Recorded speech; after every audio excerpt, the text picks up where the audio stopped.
Everything will be all right, don't worry, Annie said, then took a clean handkerchief from her apron pocket and offered it to the man.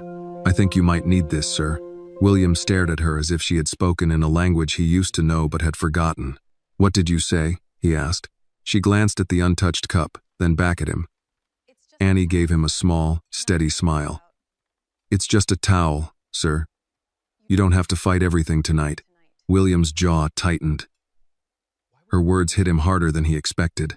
Why would you say that? He asked, his voice sharper than he intended. You don't know anything about my life. No, sir, she said. I don't. Then maybe don't speak like you do. He looked away, anger rising because anger was easier than shame. Go somewhere else. I don't have any money to give you. Annie did not take offense or pull away.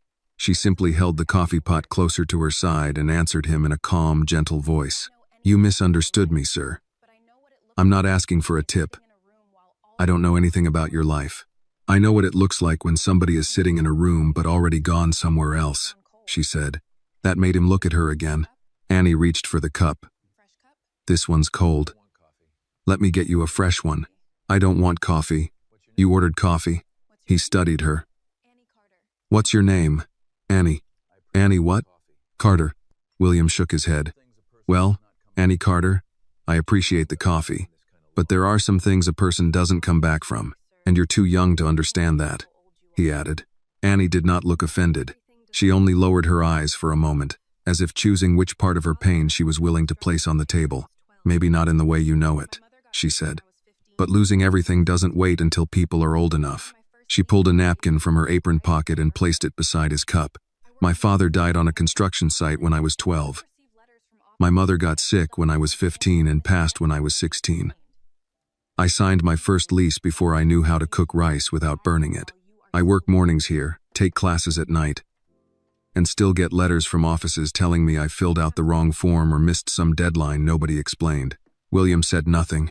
So when you say there are things people don't come back from, Annie continued, I believe you. I just don't believe you get to decide that while you're still breathing. She rested one hand on the edge of the table, not too close, not too far, giving him room to refuse her kindness if that was all he had strength to do. You can talk to me, sir, she said.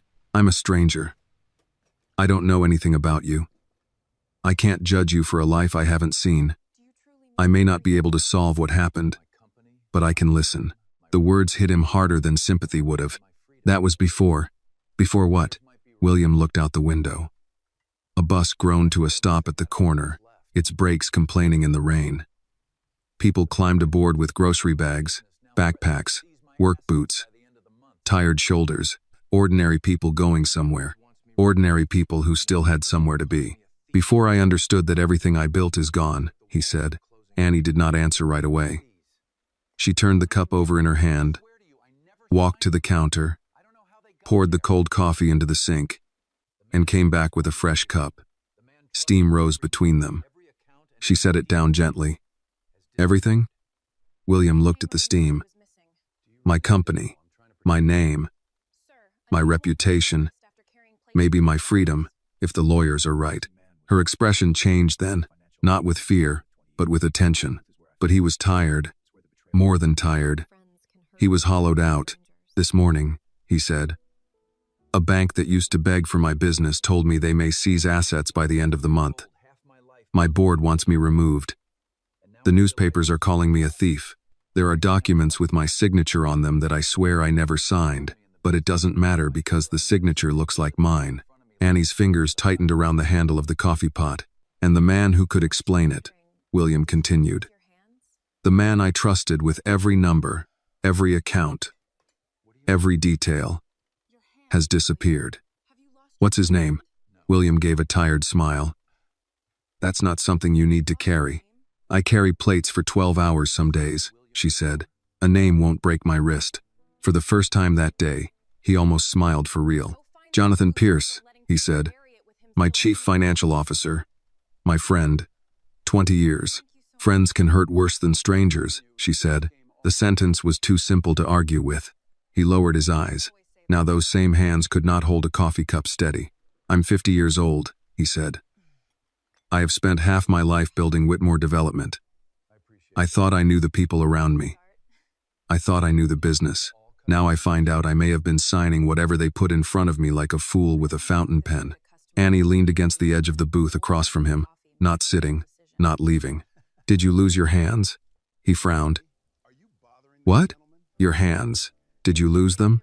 No. Your mind? No. Your name? He started to answer, then stopped. Annie nodded as if she had expected that. Then go find the truth before you let people bury it with you still breathing. Outside, a horn sounded. The woman in the red coat took her bag and called, "Thank you, Sam," toward the kitchen. The older men at the counter kept talking.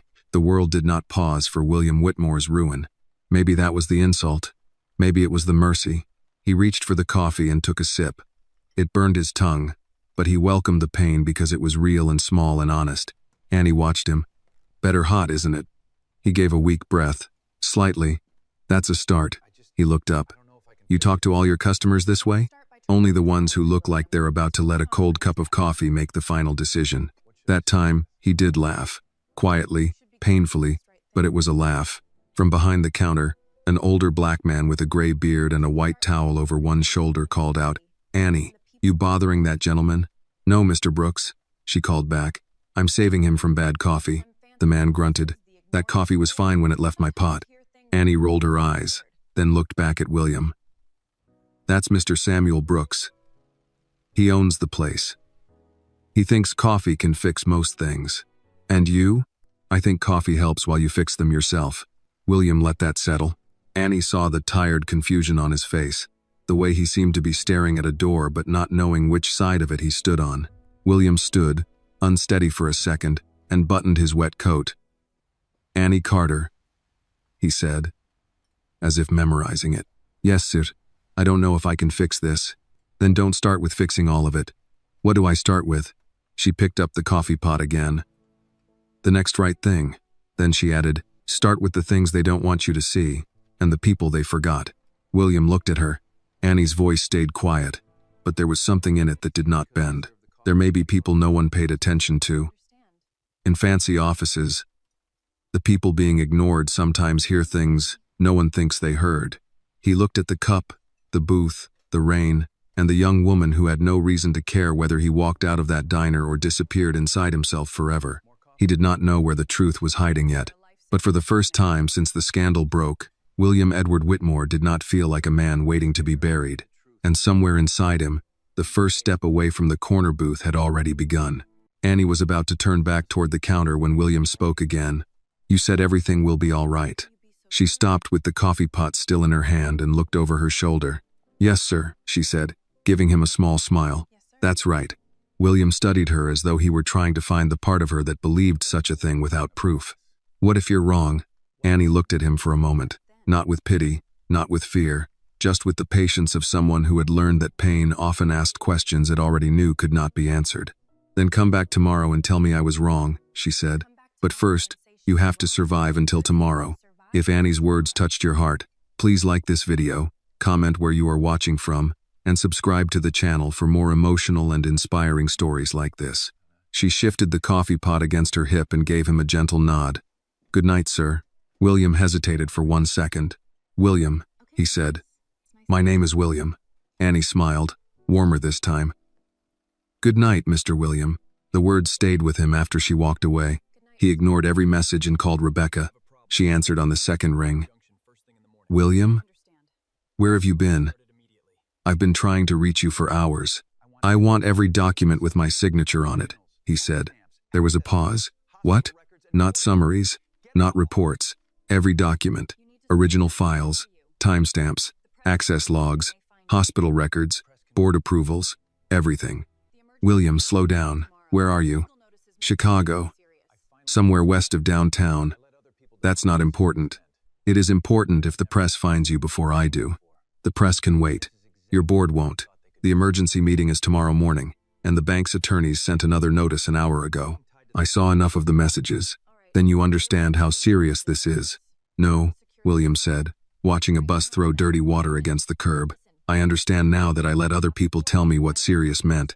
Rebecca went quiet again. She had worked with him for 12 years, long enough to know when anger was covering fear and when fear had become something else. William, she said carefully, you've never asked to see the raw files before. That's why they thought they could destroy me. He heard her breathe out. All right. Come to my office. No, not your office, not the company, somewhere private. My office is private. Nothing connected to Whitmore feels private anymore. Rebecca did not argue. Fine. My house, then. 40 minutes. I'll be there. And William? Yes? Do not speak to anyone else. Not the board, not Margaret, not a reporter, not a friend. He almost laughed at the last word. I'm running low on those. That may be a blessing tonight, she said, and ended the call. Then William stepped off the curb and raised his hand for a cab. Rebecca lived in a brick townhouse on a quiet street lined with old maples. No press waited outside. No board members. No employees with worried faces. When she opened the door, she was still in work clothes, her reading glasses pushed onto her head, a folder tucked under one arm. You look terrible, she said. That seems to be the consensus. She stepped aside. Come in. Her living room did not look like the offices where William usually heard bad news. No glass walls, no polished conference table. There were family photographs on a bookcase, a half-finished cup of tea near a legal pad, and a sleeping golden retriever who lifted his head, judged William harmless, and went back to sleep. Rebecca handed him a towel. Dry off before you ruin my chair. He took it. You always this warm with clients? Only the ones accused of financial fraud. He rubbed rain from his hair and followed her to the dining table, where she had already spread several folders. Tell me exactly what you think happened, she said. Then she paused, studying his face more closely. And before that, I have to ask, why do you look different? William lowered himself into the chair. You won't believe it, but over 1 cup of coffee, I was lucky enough to receive the kind of advice that changed me. Rebecca's eyebrows lifted. A cup of coffee? At a small diner west of downtown? That doesn't sound like your usual boardroom. It wasn't. He looked down at the folders on the table, then back at her. Annie. That's her name. Somehow, that girl opened a road for me when I couldn't see one. Rebecca leaned back, surprised, but not dismissive. That sounds interesting. I'd very much like to meet her. William gave a faint nod. Maybe one day.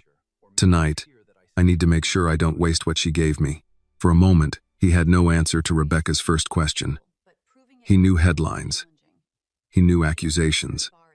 He knew the sound of men in suits, telling him exposure, liability, optics. But Annie's question had stripped all that away. What is the next right thing? I think Jonathan used my signature, he said slowly, or made it look like I signed documents I never saw. Rebecca nodded. Possible, but difficult to prove. I think he moved money through companies tied to someone else. Likely. We have names, but not a clean link yet. I think he counted on me not reading anything myself. This time, Rebecca did not answer quickly. William looked at her. Say it. She sat across from him. You made that easy for him. Yes, he said. I did. Rebecca studied him. That might be the first useful thing you've said all week. Glad my humiliation is productive. It's not humiliation if it gets you honest. She opened the first folder and turned it toward him. These are the documents the board is using against you. 3 transfer authorizations. 2 development amendments. 1 emergency liquidity agreement. All signed or digitally approved under your credentials. William stared at the pages. His name looked back at him again and again, confident and damning. That one, he said, touching the second page. I don't remember it. You don't remember a lot of them. No, this one is different. Rebecca leaned in. Why? He read the date twice. March 18, a Tuesday. The numbers on the page blurred, then sharpened. I wasn't at the office that day. Your calendar says executive review from 10 to noon. My calendar was wrong. He tapped the date. I was at Northwestern Memorial. Cardiac evaluation. Margaret insisted after I almost passed out at that charity breakfast. Rebecca reached for her laptop. Do you have records? Probably. My doctor would. Probably won't save you. Definitely might. William looked at the signature again. It was elegant, practiced, familiar. His name, his shape, his authority. A lie, wearing his face. A strange cold moved through him that had nothing to do with the rain. Rebecca typed quickly. If you were in the hospital during a supposed in-person signing, we have a problem for them. Not proof of the whole scheme, but a crack. A crack is enough? For tonight, a crack is a place to put a crowbar. He almost heard Annie in that sentence. Start with what they don't want you to see. Access logs, he said. Rebecca glanced up. I want to know who entered my credentials that day. And not just executives. Assistants. IT. Security. Cleaning crews. Anyone near the floor? Rebecca's expression changed. Cleaning crews? William saw Annie's face in his mind, calm and unbought. In fancy offices, the people being ignored sometimes hear things no one thinks they heard. Yes, he said. All of them. William, that's a wide net. Then cast it wide. She sat back. What happened to you tonight? He thought of cold coffee, a steady voice, and a young woman who had lost more by 18 than many men lost in a lifetime. Annie, that girl reminded me that ordinary people notice things, he said. Rebecca did not press him. She pulled another folder from the stack. Then we start with March 18. For the next 2 hours, William did something he had not done in years. He read every line. He asked when he did not understand. He wrote dates by hand on a yellow legal pad. He circled names he used to skim past. He noticed initials in margins, approval codes, routing stamps, time entries that seemed harmless until placed beside the wrong signature. Near midnight, Rebecca made coffee. It was strong and bitter, nothing like the diners. But he drank it anyway. At 12:17 a.m., they found the second crack. A digital approval under William's credentials had been entered at 11:43 p.m. on a night he had been speaking at a hospital fundraiser in front of 400 people. Rebecca stared at the screen. That's not possible. William leaned back, tired enough to feel every one of his 50 years, but no longer hollow. No, he said, it's not. For the first time all day. The truth had stopped hiding completely.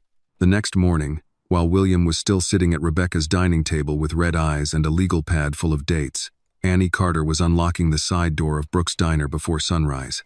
The street outside was quiet except for the bus sighing at the corner and a delivery truck backing into the alley behind the bakery. Annie pulled her jacket tighter around her, stepped inside, and turned on the lights one row at a time. The neon sign in the front window flickered twice before holding steady. Open. She always liked that moment, not because the day was easy, but because the word felt like a promise someone had decided to keep. She tied on her apron, checked the coffee filters, wiped down the counter, and started the first pot before Mr. Samuel Brooks came in through the kitchen door carrying a box of eggs against his hip. You beat me again, he said. You move slower every year, Mr. Brooks. I move with dignity. You move like your knee knows rain is coming. He gave her a look over the top of his glasses. A smart mouth before 6 in the morning is a sign of poor upbringing. My mother raised me right. You just taught me sarcasm. That made him laugh, low and rough. The kind of laugh that came from a man who had lived long enough to know some mornings needed humor before they allowed work to begin. He set the eggs down and looked at her more closely. You eat yet? Yes, sir. That means no. It means I'm fine. It means no. He went to the grill, cracked 2 eggs, and dropped bread into the toaster. Employee mistake. Kitchen made extra. There are no customers yet. Then the kitchen is predicting the future. Annie shook her head, but she did not argue. Mr. Brooks had known her mother, Denise Carter, long before Annie was tall enough to see over the counter. He had given Annie her first summer job sweeping floors when she was 14. Then more hours after her mother got sick, and more after the funeral. He never called it charity. He called it keeping good workers where they belong, and Annie let him have that lie, because it protected both their pride. She ate standing near the sink, one eye on the front window. A few regulars came in just after 6:30. Mr. Langley, a retired mail carrier, took his usual seat and ordered oatmeal he always salted too much. Mrs. Alvarez asked for coffee with cream and told Annie her grandson had finally called from Texas. A sanitation worker named Daryl came in for a bacon sandwich and left a $1 tip folded under the ketchup bottle. This was the world Annie understood. Tired people, small kindnesses, bills due Friday, buses running late. coffee refilled before someone had to ask. Nobody in Brooks' Diner had towers named after them. Nobody had a board of directors, but everyone carried something. At 8:15, during the first lull, Annie pulled her phone from her apron pocket and checked her email. The message from Harold Washington Community College sat at the top, bold and waiting. She had avoided opening it since the night before. Avoiding things did not erase them, but sometimes it let a person breathe until breakfast rush was over. She tapped it. Dear Miss Carter, our records indicate an outstanding balance on your student account. Registration for the upcoming term may be placed on hold if payment is not received by the listed deadline. She read it once, then again. The amount was not enormous to people who discussed money in conference rooms. To Annie, it was rent, bus fare, groceries, and half a month of sleep. Mr. Brooks saw her face from the grill. School? She locked the phone and slid it away. Just an email. That wasn't my question. I know. He turned down the heat under the hash browns. How much? Mr. Brooks. How much, child? I'm handling it. That is what people say when they are not handling it. Annie reached for a rag and began wiping a counter that was already clean. I picked up extra hours this week. I can call the financial aid office again. Maybe they'll extend it. And if they don't, then I'll figure something out. He leaned his hands on the counter, his voice softer now. Your mama used to say the same thing. Annie stopped wiping. She would stand right there, telling me she had everything handled while her eyes looked like she hadn't slept since Easter. He pointed at the stool near the register. Sit a minute. I have tables. You have two old men arguing over toast. They can survive without you for 60 seconds. Annie sat because she was too tired to pretend standing made her stronger. Mr. Brooks poured coffee into a mug and placed it in front of her. You don't have to carry every brick alone. I'm not alone. No? I have work. I have school. I have a lease. I am mostly not late on. I have you pretending eggs accidentally jump on plates. That's not the same as being held. She looked down at the coffee. The word held made something ache in her chest because it belonged to things she remembered too well. Her father's hand on her shoulder at church, her mother humming while braiding her hair before school, the way hospital rooms turned families into people who whispered over bills. My father used to come home with dust in his boots, she said quietly. Concrete dust, drywall dust. Some days he'd be so tired he'd sit on the edge of the tub and rinse his hands before he even hugged me, because he didn't want that dust on my clothes. Then one day a man from the company came to our apartment and said there had been an accident. After that, everybody talked about forms. Mr. Brooks did not interrupt. Forms for insurance, forms for compensation, forms for permission to ask about other forms.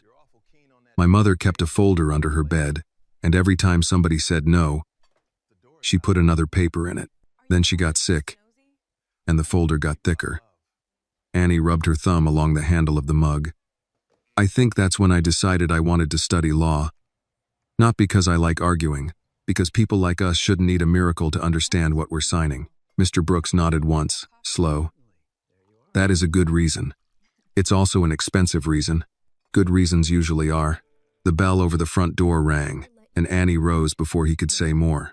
A young mother came in with a little boy in a school uniform, both of them wet from the morning drizzle. Annie greeted them, brought napkins, then cocoa for the boy when she noticed his hands shaking from the cold. She moved through the diner with the ease of someone who had learned that serving did not mean lowering herself. She was not less than the people she fed. She was simply awake to what they needed. Near 10, during another quiet stretch, she thought about William. Mr. William, she had called him. It sounded almost foolish now, but he had looked less like a rich man when she said it, more like someone who had been waiting to be addressed as a human being instead of a headline. She wondered if he had survived the night. The thought troubled her more than she expected. Annie had seen desperate men before, men who lost jobs, men who drank away paychecks, men who sat in the diner until closing because home had become heavier than a booth.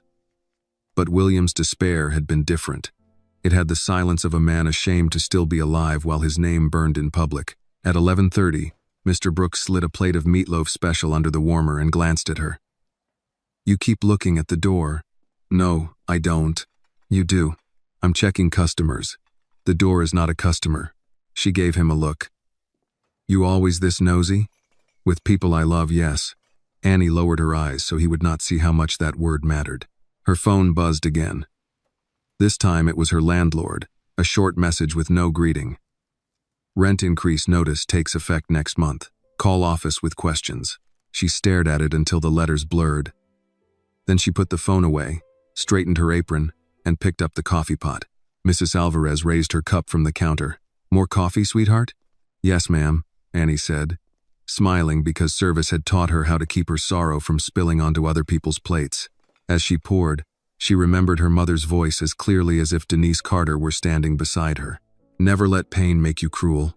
Annie had repeated those words after the funeral, after the shut-off notices, after the financial aid office told her she was missing one more document, after strangers looked at her like a young black girl alone must have done something wrong to end up that way. She repeated them now, not because they solved anything, but because they kept her from becoming the kind of person who saw a hurting stranger and walked away. That afternoon, when the lunch rush slowed and the rain finally stopped, Annie stepped outside for 1 minute of air. Chicago smelled like wet pavement, bus exhaust, and bread from the bakery next door. She leaned against the brick wall, closed her eyes, and let herself feel how tired she was. Then she opened them and went back inside. There were tables to clean, classes to attend, rent to face, and a life to keep building one small decision at a time. Somewhere in the city, William Whitmore was looking for the truth in a stack of papers. Annie did not know whether he would find it, but she hoped he would come back. Not to prove she was right, to prove he had made it to tomorrow. By late afternoon, Annie had changed from her diner apron into the dark blue hoodie she wore to class, but she had not left. A bus delay alert glowed on her phone, and the sky outside Brooks' Diner had turned the color of old metal. She sat at the end of the counter with a notebook open, trying to review a chapter on constitutional rights, while Mr. Brooks argued with a supplier on the phone about the price of eggs. She had read the same paragraph 4 times when the bell over the door rang. William came in carrying a folder under one arm and a paper bag from a pharmacy in the other. His suit was not soaked this time, but he looked as if he had not slept. His eyes moved around the diner until they found her. Annie closed her notebook. "You made it to tomorrow." He stopped near the counter, and for a second, something in his face softened. "I did. Then I wasn't wrong." "Not yet." Mr. Brooks hung up the phone and looked from Annie to William. "This the man with the bad coffee emergency?" Annie gave him a warning look. "Mr. Brooks." William stepped forward. "William Whitmore." Samuel Brooks wiped his hand on a towel before shaking his. "Sam Brooks. Around here, coffee emergencies are taken seriously. I've been told. You eating or just looking haunted again?" William almost smiled. "Coffee, black, and toast, if it's not too much trouble. In a diner, toast is never trouble." Mr. Brooks turned toward the kitchen. "Annie, you got 5 minutes before that bus comes. Sit with the man before he scares off my dinner customers." "I don't scare that easily," William said. Mr. Brooks glanced back. "That remains to be seen." Annie took the booth across from William, the same corner where he had sat the night before. He placed the folder on the table but did not open it right away. "You look worse," she said. Rebecca said the same thing. "Rebecca is the lawyer?" "Yes, Rebecca Hayes. She helped me look through the first set of documents last night." "And?" He tapped the folder. "You were right." "About what?" "About people leaving fingerprints. We found a transfer authorization dated March 18. It says I signed it in person at the office. But I was at Northwestern Memorial that morning for a cardiac evaluation. There's another approval entered under my credentials late at night while I was speaking at a fundraiser." Annie leaned in. "So someone used your name when you couldn't have been there." "That's what it looks like." "That sounds good." "It sounds useful," he corrected. "Good is still far away." Mr. Brooks came by with coffee and toast. "Far away, things still need breakfast." He set the plate down and walked off before William could refuse. William looked at the toast, then at Annie. "Does he feed everyone whether they ask or not?" "Only people who look like they might fall over. He must stay busy." "He does." William took a bite because Annie watched until he did. The toast was plain, buttered at the edges, and somehow more difficult to swallow than a 5-course meal at a charity gala. Ordinary food required an ordinary appetite. He was trying to remember how to be an ordinary man long enough to survive. "What happens next?" Annie asked. "I keep reading. Rebecca is asking for full access logs. We need to prove who entered my credentials." Where from and when. We also need to connect Jonathan to the shell companies. Shell companies? Fake or empty companies used to move money where people won't notice. Annie nodded slowly. Like hiding a dirty plate under a clean napkin. That may be the clearest legal explanation I've heard. She shrugged. Diner law. He gave a quiet laugh, but it faded fast. The problem is the board meeting tomorrow. They may vote to remove me before we have enough evidence. Can they do that? They can try. If they call me a liability, yes. And right now, I am one. Annie looked at the folder. Then why are you here instead of sleeping or fighting with them? William did not answer quickly. He could have said he came for coffee, but both of them would know it was a lie. I wanted to tell you I made it to tomorrow, he said. Annie's expression changed, just a little. She looked down at her notebook, then back at him. I'm glad. Suami. For a moment, they sat with that simple truth between them. Then her phone buzzed. She glanced at it and stood. That's my bus. Class? Yes. What are you studying tonight? Introduction to Criminal Justice. That feels timely. Maybe I'll learn something useful for you. I hope not. I'd rather not need criminal justice. You already do, Mr. William. The name landed strangely. Not childish, not mocking. It made him feel less like a headline. He watched her gather her notebook, and when a folded paper slipped from between the pages, he reached for it before it fell. It was a school notice. He saw only a few words before Annie took it back, but they were enough. Outstanding balance, registration hold, deadline. I'm sorry, he said. I didn't mean to read it. It's fine. It didn't look fine. It's school. School likes money. How much? Her face closed. No. I didn't even offer. You were about to. He looked down at his coffee. I suppose I was. I talked to you last night because you looked like you needed someone to listen. Not because I wanted you to fix my life. I know. Do you? He met her eyes. I'm trying to. That answer slowed her anger. She tucked the paper into her notebook. My mother used to say help that doesn't respect you is just another kind of weight. She sounds wise. She was. What was her name? Denise Carter. And your father? Marcus. Annie zipped her bag. He worked construction. He died on a site when I was 12. William grew still. Construction? Yes. Was it here in Chicago? South Side. A subcontractor job. I don't know much more than what was in the papers. My mom tried to get answers. But companies are very good at sending regular people in circles. He did not know what to say. His own company had used subcontractors across half the city for decades. He wanted to ask the name, the year, the project, but her bus would not wait, and grief was not something he had the right to search through because it interested him. Instead, he said, I'm sorry. Annie watched him, perhaps judging whether the words had weight. Thank you. The bus hissed outside. She hurried toward the door, then stopped. Mr. William? Yes? Don't just look at the big names. He straightened. What do you mean? The people who clean offices, deliver food, fix printers, drive cars, sit at front desks. Rich men talk in front of people they don't think count. William thought of the access logs. Assistants, IT, security, cleaning crews, anyone near the floor. That's what you said last night. I meant it. The bell above the door rang as she left. William sat alone with the coffee, the folder, and the sound of rain beginning again. He opened the first page and wrote Annie's advice on the inside cover. Don't just look at the big names. Then he called Rebecca. I need the employee access list for March 18, he said. I'm working on it, not just executives. I want building staff, janitorial contractors, catering, delivery logs, security desk entries, parking garage records. Rebecca paused. That's broader than we discussed. It needs to be. Why? Because Jonathan may have hidden behind people he thought no one would ask. That's a theory. It's also how men like us get careless. Rebecca did not answer for a moment. Men like us? People with offices high enough to forget who can hear us from the ground. Who taught you that? William looked at the diner door Annie had just walked through. Someone on the ground. Rebecca's voice softened, though she tried to keep it professional. All right. I'll request the logs tonight.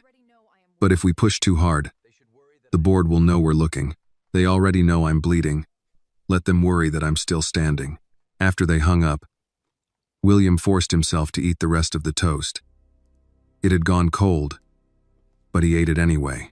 The next morning's board meeting took place on the 42nd floor of Whitmore Development Group, in a room that had been designed to make powerful people feel even more powerful. The table was long enough to distance men from responsibility. The view showed Chicago spread beneath them in steel, glass, traffic, and lake wind. William arrived without his usual entourage. The room quieted when he entered. Some board members looked away. Others watched him with the careful concern of people already preparing to vote against him.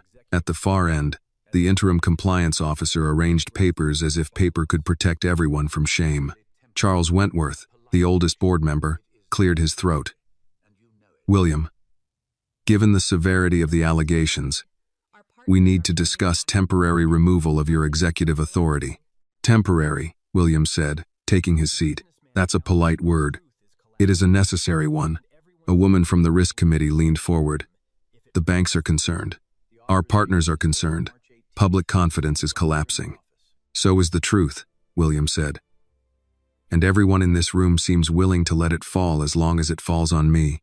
No one spoke. He opened his folder. "On March 18, one of the transfer authorizations you're using against me was supposedly signed in person at this office. I was at Northwestern Memorial. My physician's office is preparing confirmation. Another approval was entered at 11:43 p.m. while I was on stage at a hospital fundraiser." The compliance officer frowned. "Digital credentials can be used remotely." "Exactly," William said. "So the question is, who used them?" The mood in the room shifted, not enough to save him, but enough to disturb the script they had planned. Charles Wentworth folded his hands. "Do you have proof of unauthorized access?" "Not yet, but I have enough to demand that this board not bury me before the audit is complete."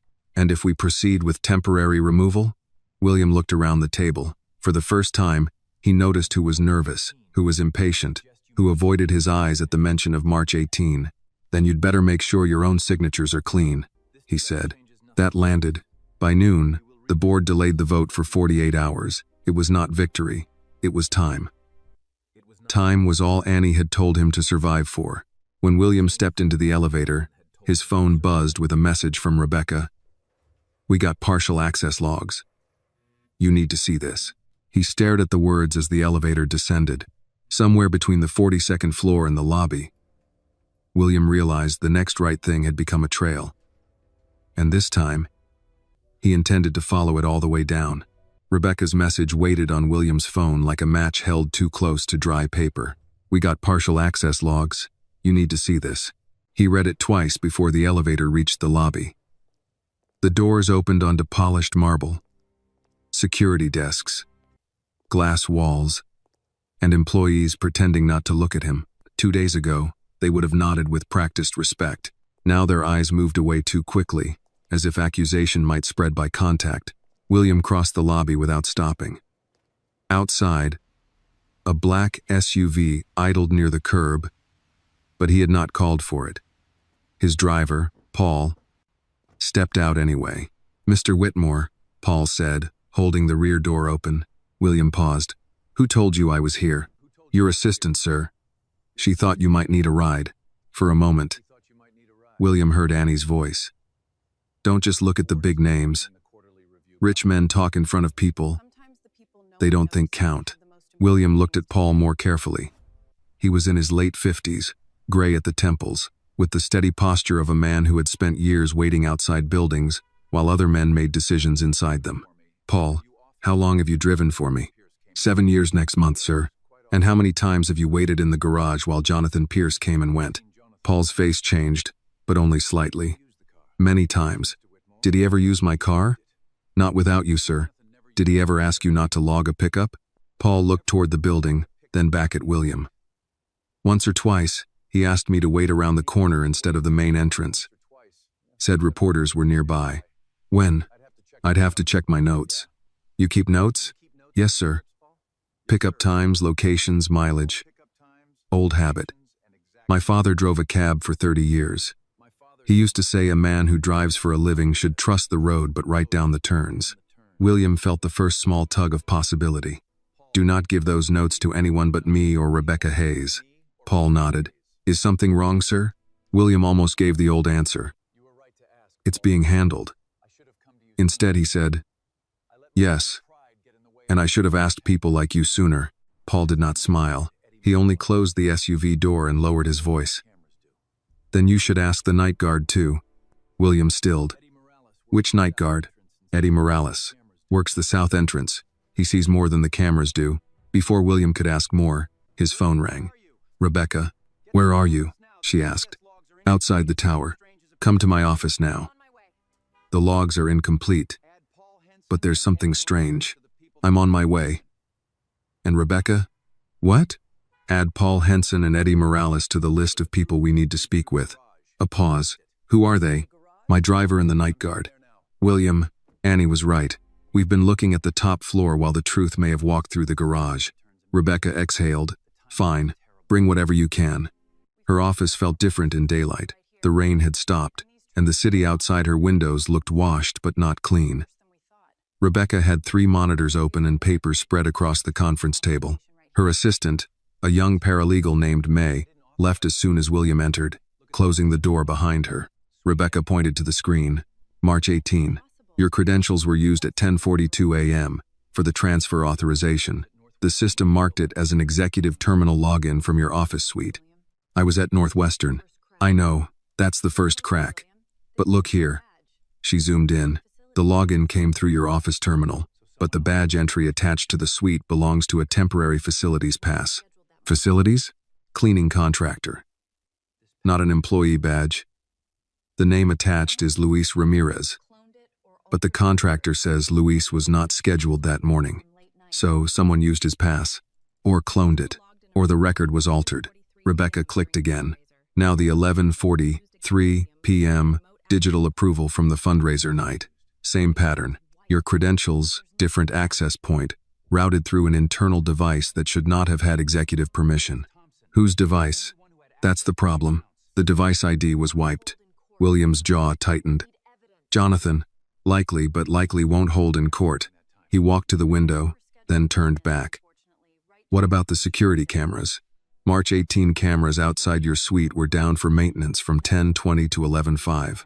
Convenient. Very. And the night approval? Server logs show a remote session, but the IP was masked through the company VPN. Whoever did this knew where to blur the trail. William stared at the screen until the numbers began to feel personal. This was not chaos. It was craftsmanship. Someone had built a lie with patience. Jonathan always said the safest fraud was the kind that looked like routine, he said.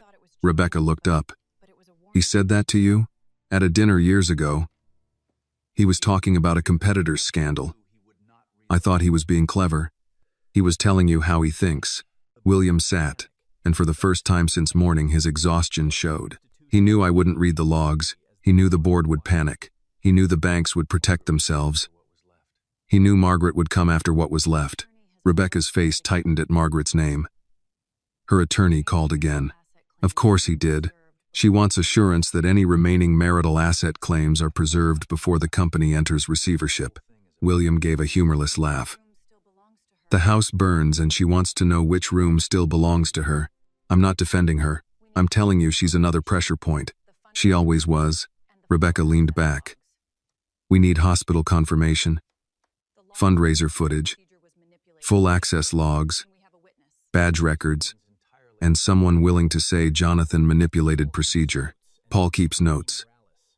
He said Jonathan asked to be picked up around corners. He also mentioned Eddie Morales. The night guard? Yes. Can you trust Paul? William almost answered automatically, then stopped. I don't know. That's the point, isn't it? I trusted the wrong man completely. Now I have to listen carefully without worshiping anyone. Rebecca nodded, approving despite herself. That coffee really was something. It wasn't the coffee. No, she said. I suppose not. That evening, William returned to Brooks' diner with the folder tucked under his coat. He told himself he was there because it was near the bus line, because he had not eaten, because Mr. Brooks served coffee strong enough to keep a man upright. But the truth was simpler. He wanted to tell Annie the trail had begun. She was clearing plates from a family of 4 when he walked in. She saw him and tilted her head. "You're back before I could tell you I was right. Don't get used to it. Too late." Mr. Brooks called from the counter. "Mr. William, you want toast, or are we pretending coffee is dinner again?" "Toast," William said. "And whatever soup you recommend." Samuel froze for dramatic effect. "Lord, he can be taught." Annie laughed and came to the booth after dropping the dishes at the pass-through. "You found something. Access logs. A false in-person signing. A facilities pass that may have been used by someone else. A wiped device ID. Maybe a night guard who saw something." Her smile faded into focus. "So the people they forgot." "Yes. Good. That's all? Good? What do you want, fireworks?" "You found a thread. Now pull it." He looked at her, grateful and unsettled by how easily she cut through his fear. "You make it sound simple." "No, I make it sound possible." Before he could respond, her phone buzzed on the table beside her order pad. She glanced down, and the light left her face. She turned it over quickly, but William saw enough. College account, payment deadline. He did not offer money. He remembered the warning in her eyes from the day before.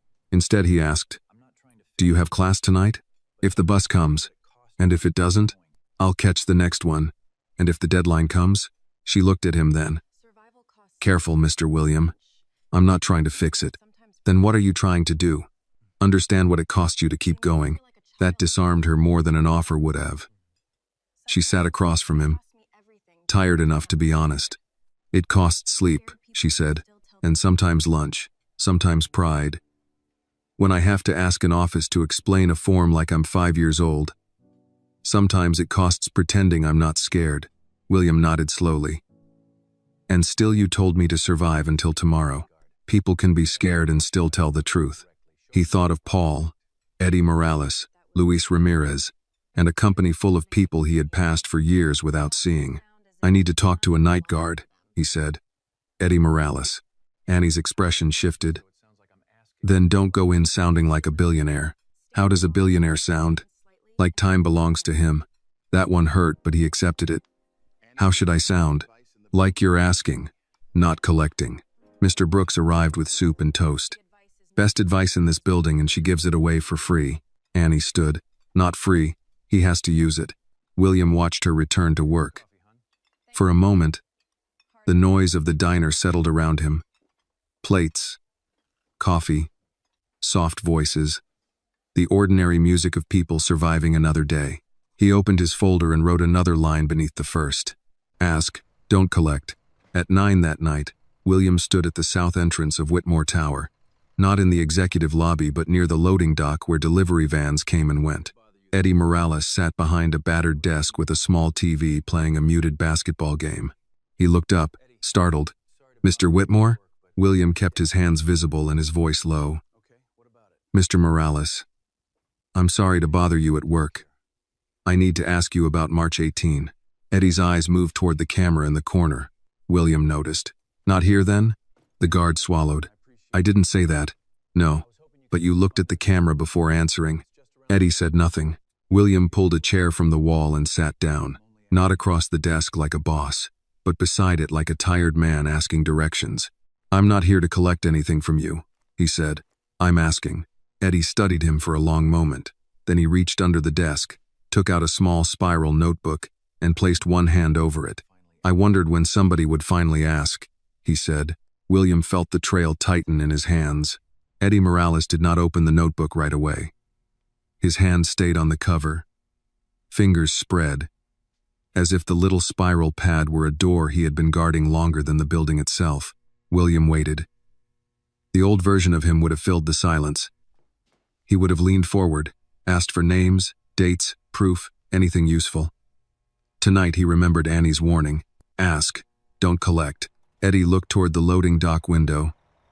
A delivery truck rumbled past, its headlights sliding over the concrete walls. "You know what it's like down here at night, Mr. Whitmore?" "No," William said. "I don't." That's the first honest answer I've heard from upstairs in years. William accepted it without defense. Eddie opened the notebook. The pages were packed with small handwriting.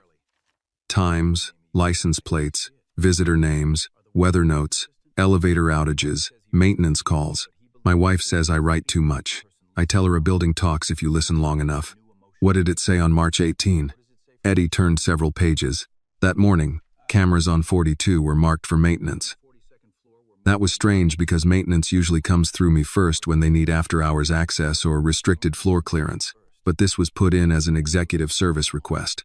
By Jonathan Pierce? His office. Not his name directly. Who came in? Eddie ran one finger down the page. Temporary facilities badge. Name on the system said Luis Ramirez, but the man who used it was not Luis. How do you know? Because Luis is 5 to 6, talks about his twins every time he signs in, and wears a White Sox cap even when the rules say he shouldn't. The man on March 18 was taller, kept his head down. No cap. Did you stop him? Eddie's mouth tightened. Badge cleared. Work order cleared. Camera maintenance cleared. I asked. He said he was running late, and Mr. Pierce would have his job if he didn't get upstairs.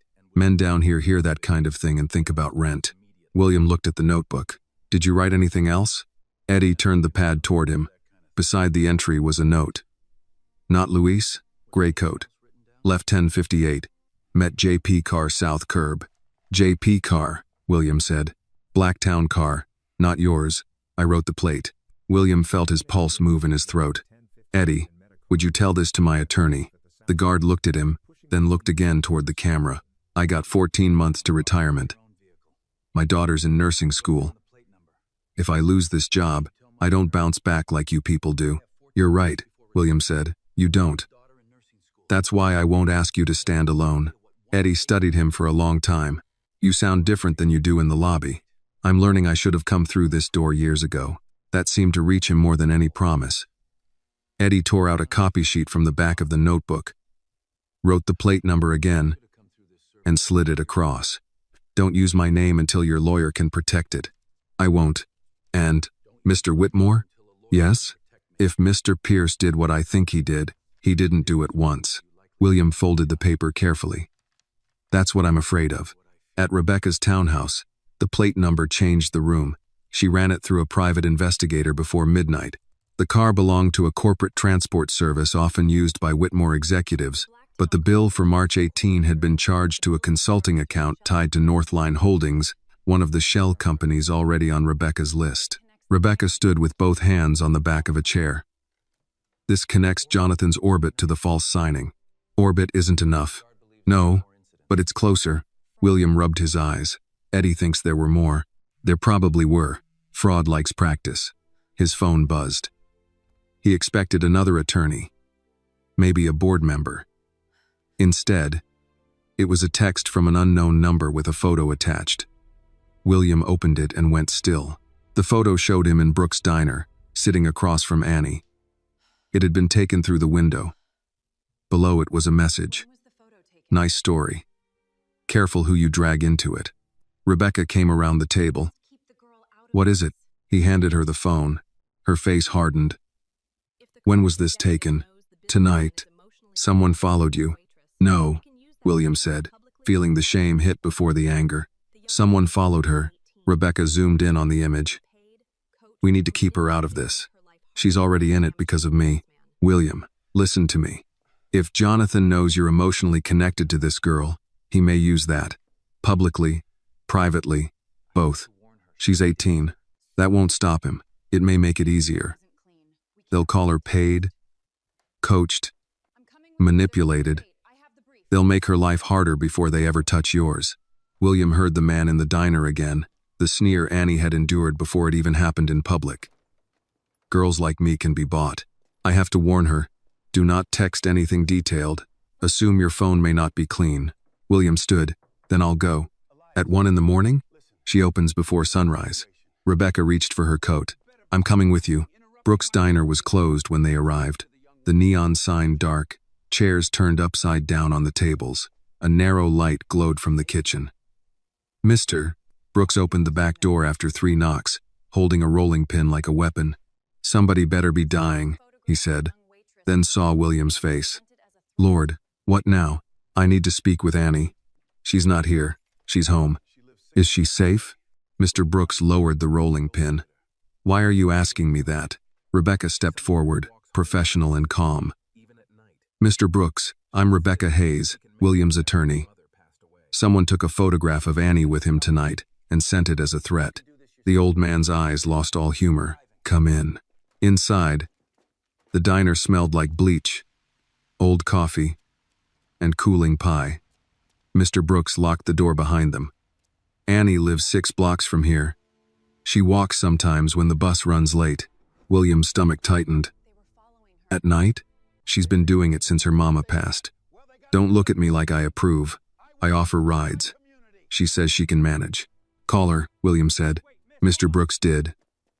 No answer. He called again. Still nothing.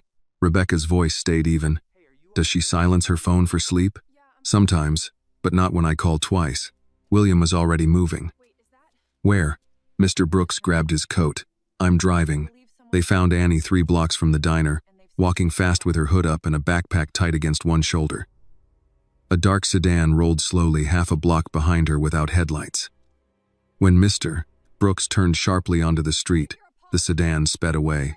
Samuel slammed his palm against the steering wheel. Cowards. William was out of the car before it fully stopped. Annie. She turned, startled. Mr. William, what are you doing here? Are you all right? I'm fine. Why? Rebecca came up behind him. Annie. My name is Rebecca Hayes. I'm William's attorney. Someone photographed you with him tonight and sent it to threaten him. Annie looked from Rebecca to William, then down the empty street where the sedan had disappeared. Understanding arrived slowly, and with it, anger. So now I'm part of their game. William's voice was low. I'm sorry. I don't need sorry right now. I need to know if someone is going to show up at my apartment. Mr. Brooks stepped closer. You're not sleeping there tonight. Mr. Brooks. No, you can argue with me after breakfast. Tonight you're taking the spare room above the diner. Annie opened her mouth, but the fear she had been holding back crossed her face. She was 18, alone, and tired of being brave for free. All right, she said. Back at the diner, Mr. Brooks made tea, though nobody asked for it. Annie sat in the corner booth, arms folded, jaw set.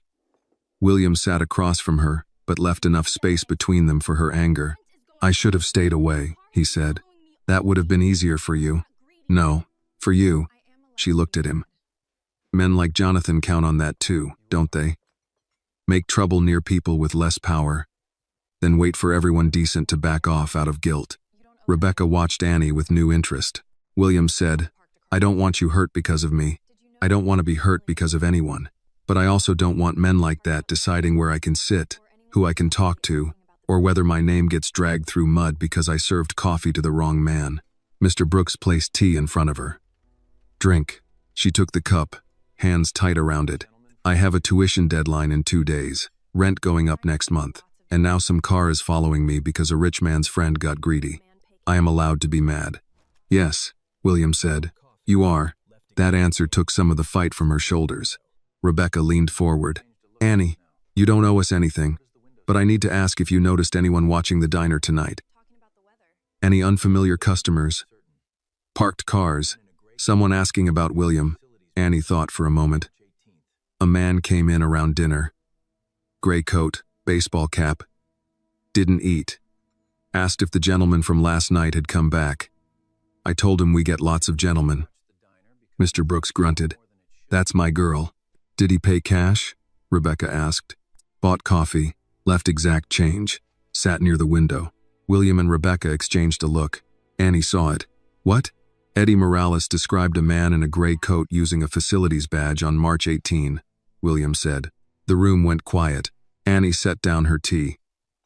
Then he wasn't watching me because of you. William's face tightened. He may have been watching you because he thought this diner saw more than it should. Mr. Brooks looked toward the window, his diner suddenly feeling less like a refuge and more like a witness stand. Annie sat back, fear still there but now sharpened into purpose. Then maybe you were right to come back.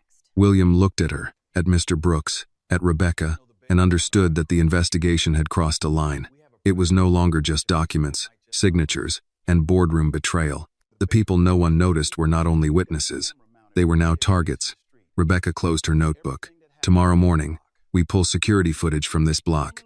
Mr. Brooks nodded. I know the bakery owner. He's got a camera facing the street. Annie lifted her chin. And I know what time the man came in. William felt the trail tighten again, but this time it wrapped around all of them. Outside, the dark sedan was gone. Inside, under the dim lights of the closed diner, Annie Carter took one more sip of tea and said, "Tell me what you need me to remember." By 6:30 the next morning, Brooks' Diner was open, but it did not feel open in the usual way. The coffee still brewed, the grill still hissed, and Mr. Langley still complained that his oatmeal needed more salt, but the room had changed. A place can keep its same walls and still become something else overnight. Annie moved between tables with her apron tied tight and her hair pulled back, but her eyes kept going to the front window. Every dark sedan that slowed near the curb made her shoulders tense. Mr. Brooks noticed and said nothing in front of customers. He only kept refilling her coffee mug behind the counter, though she barely touched it. William arrived just after 7 with Rebecca beside him. He wore a plain overcoat instead of the tailored suit jacket he usually seemed trapped inside. Rebecca carried a leather briefcase and looked like she had slept even less than he had. Mr. Brooks pointed at the booth. "Sit, both of you. If you're bringing trouble into my diner before breakfast, at least order something." Rebecca looked at William. "Is he always like this?" "Worse," Annie said, setting 2 menus down. "He's being polite because you're new." Mr. Brooks grunted from the counter. "Don't make me regret feeding lawyers." Rebecca almost smiled. "Coffee, please, black." William looked at Annie. "Did you sleep?" "A little." "That means no," Mr. Brooks called. Annie ignored him. "The bakery owner gets in at 7:30. His camera points toward the street. If that sedan passed by when I was walking, it might be there." Rebecca opened her notebook. "Good. And the man in the gray coat, you said he came in around dinner?" "Between 6:40 and 7. He sat by the window, ordered coffee, didn't drink much of it. He asked whether the gentleman from the night before had returned. Did he have an accent? Scar? Anything unusual?" "Nothing dramatic. That's what made him easy to miss." Annie paused, thinking. He kept rubbing his left wrist like his watch was too tight, but he wasn't wearing one. And he smelled like cigarette smoke, even though he didn't go outside to smoke. Rebecca wrote that down. "Did he touch anything? Cup, spoon, menu, the sugar packets maybe." Mr. Brooks set a mug in front of Rebecca. "Those dishes went through the washer." "Of course," Rebecca said. "No problem." "No problem means there is definitely a problem," Mr. Brooks muttered. William had barely spoken. He kept his hands around his coffee mug, listening. Annie noticed. "You're quiet. I'm thinking about Jonathan. Don't think too much. He probably already did enough of that for both of you." Rebecca looked up. "What do you mean?" Annie shrugged. "People like him plan. They don't just do one bad thing and hope nobody notices. If he sent someone here, then this diner connects to something he's afraid of." William nodded. "Mr. Brooks said Jonathan came here before." Samuel stopped wiping the counter. Rebecca turned toward him. "You remember that clearly?" "I remember men who looked down at my floor like it offended them." Mr. Brooks walked over, towel over his shoulder. "Jonathan Pierce came in maybe 3 weeks ago. Not alone. He met a man in a gray coat." Annie stilled. "You didn't tell me that. You had enough on your plate." "Mr. Brooks, don't use that tone on me. I'm old, not dead." Rebecca leaned forward. "What did they talk about?" "I was behind the counter, not sitting in their lap, but I heard pieces. Transfer window. Board pressure. Something about when Whitmore falls. I thought it was businessmen being businessmen. Around here, people say big ugly words over cheap coffee all the time." William's face tightened. "Why would Jonathan meet here?" "Because he thought no one in a place like this mattered," Annie said. Nobody corrected her. Mr. Brooks looked troubled now. He left a receipt. Paid cash, but asked for one anyway. I might still have it in the register box. I keep paperwork longer than I should, because the city likes surprising small businesses with questions. Rebecca's eyes sharpened. "Please find it." Samuel went behind the counter, and pulled out a metal cash box from a lower shelf. Inside were rubber-banded receipts, handwritten vendor notes, and old bank deposit slips. He sorted through them with thick fingers, muttering dates under his breath. While he searched, Rebecca's phone buzzed. She stepped aside to answer. "Hayes." William watched her face change. "What?" he asked when she lowered the phone. "That was my investigator. The plate Eddie wrote down belongs to a transport service. The account that paid for the ride links to Northline Holdings. But there's more. Northline shares a mailing address with Harbor Civic Partners and Greystone Renewal. Those were on the shell list." "Yes. And all three recently filed preliminary interest in distressed real estate assets." William understood before she finished. "Whitmore assets. Not just yours. Properties tied to pending development zones, including several in Southside neighborhoods." Annie looked from one to the other. "Development zones?" William's silence told her enough. "My apartment building?" she asked. Rebecca did not answer fast enough. Annie's face went still. "Is my building on that list?" William looked at Rebecca. "Check." Rebecca typed on her phone, then opened a file from her email. Her finger moved down the screen. "What's the address?" Annie gave it. Rebecca found it and stopped. Mr. Brooks looked up from the receipts. "Say it." Rebecca's voice was careful. "The building is part of a block, listed under a potential acquisition package. It hasn't changed hands yet, but it's on the map." Annie sat down slowly. William felt the shame like heat under his skin. "Annie." She lifted one hand. "Don't apologize before you know what you're apologizing for. This is my company." "Is it? Because last night you told me people were using your name without asking. That doesn't erase responsibility." "No, but don't make your guilt the center of my rent problem." The words landed hard, and for a second William saw how often well-meaning people must have turned Annie's pain into their own moral performance. He nodded. "You're right." Rebecca watched them, then said, "This changes motive. Jonathan wasn't just hiding theft. He may have been positioning investors to profit if William was forced out and the company entered distress. Buy low after the scandal," William said. "Exactly. And if those properties included buildings with poor tenants," Annie said, "nobody important would fight too hard when they got pushed out."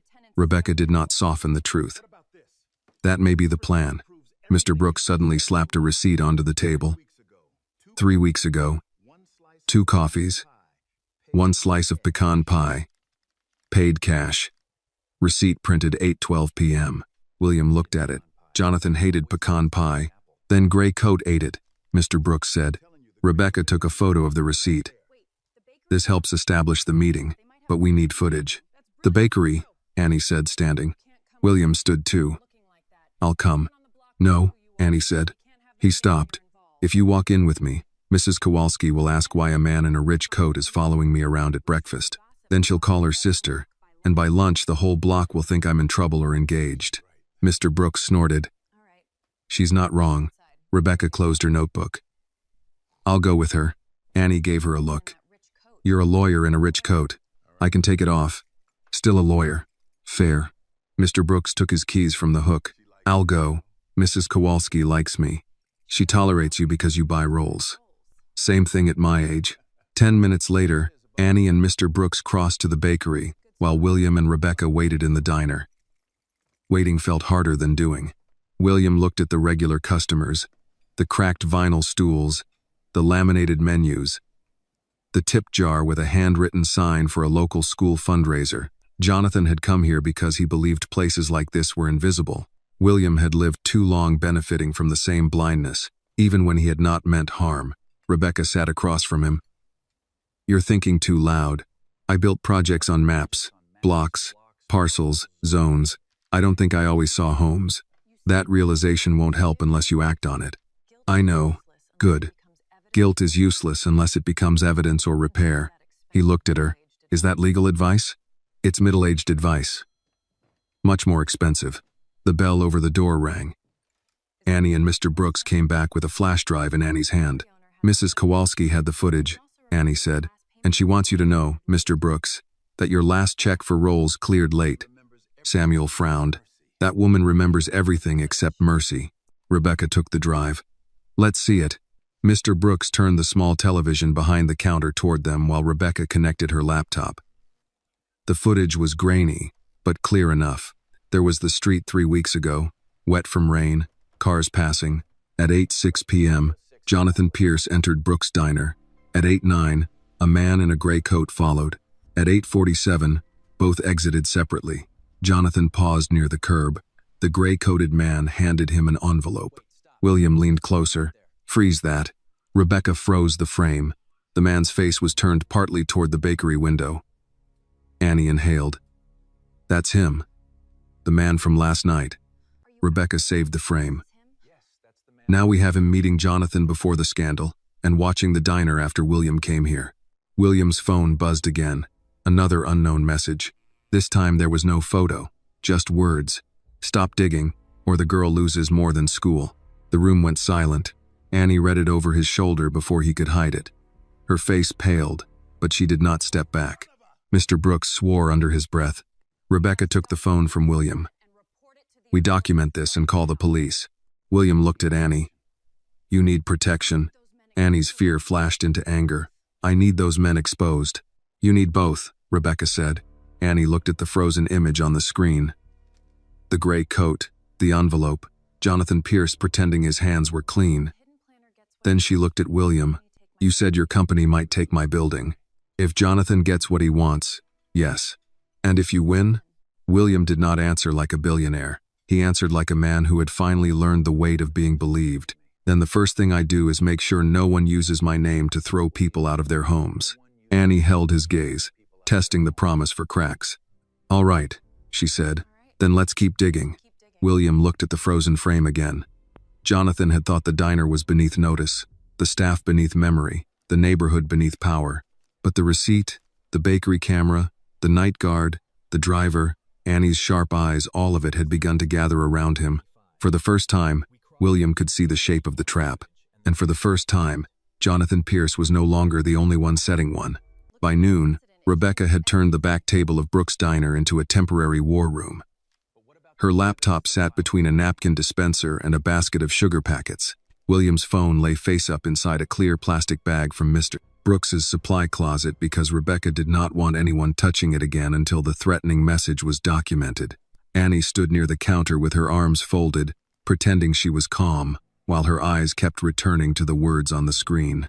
"Stop digging, or the girl loses more than school." Mr. Brooks read it once and walked into the kitchen without a word. A moment later, the sound of metal pans being moved too hard came through the pass-through window. Rebecca took photos of the message, the number, and the time. "We report it. We preserve the device. We do not respond." William looked at Annie. "You shouldn't go back to your apartment alone." "I wasn't planning to ask permission." "I'm not giving permission. I'm asking you to be careful." "That sounds better." Rebecca closed the laptop halfway. "Annie, this is serious. People who send threats usually want panic, not conversation. We keep you visible. We keep a record of everything.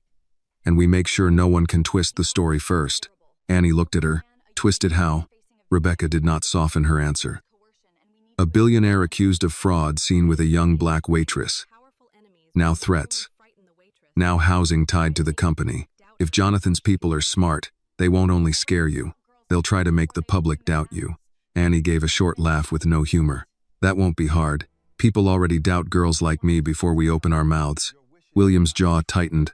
"That's exactly what I don't want. What you want doesn't decide what they'll do."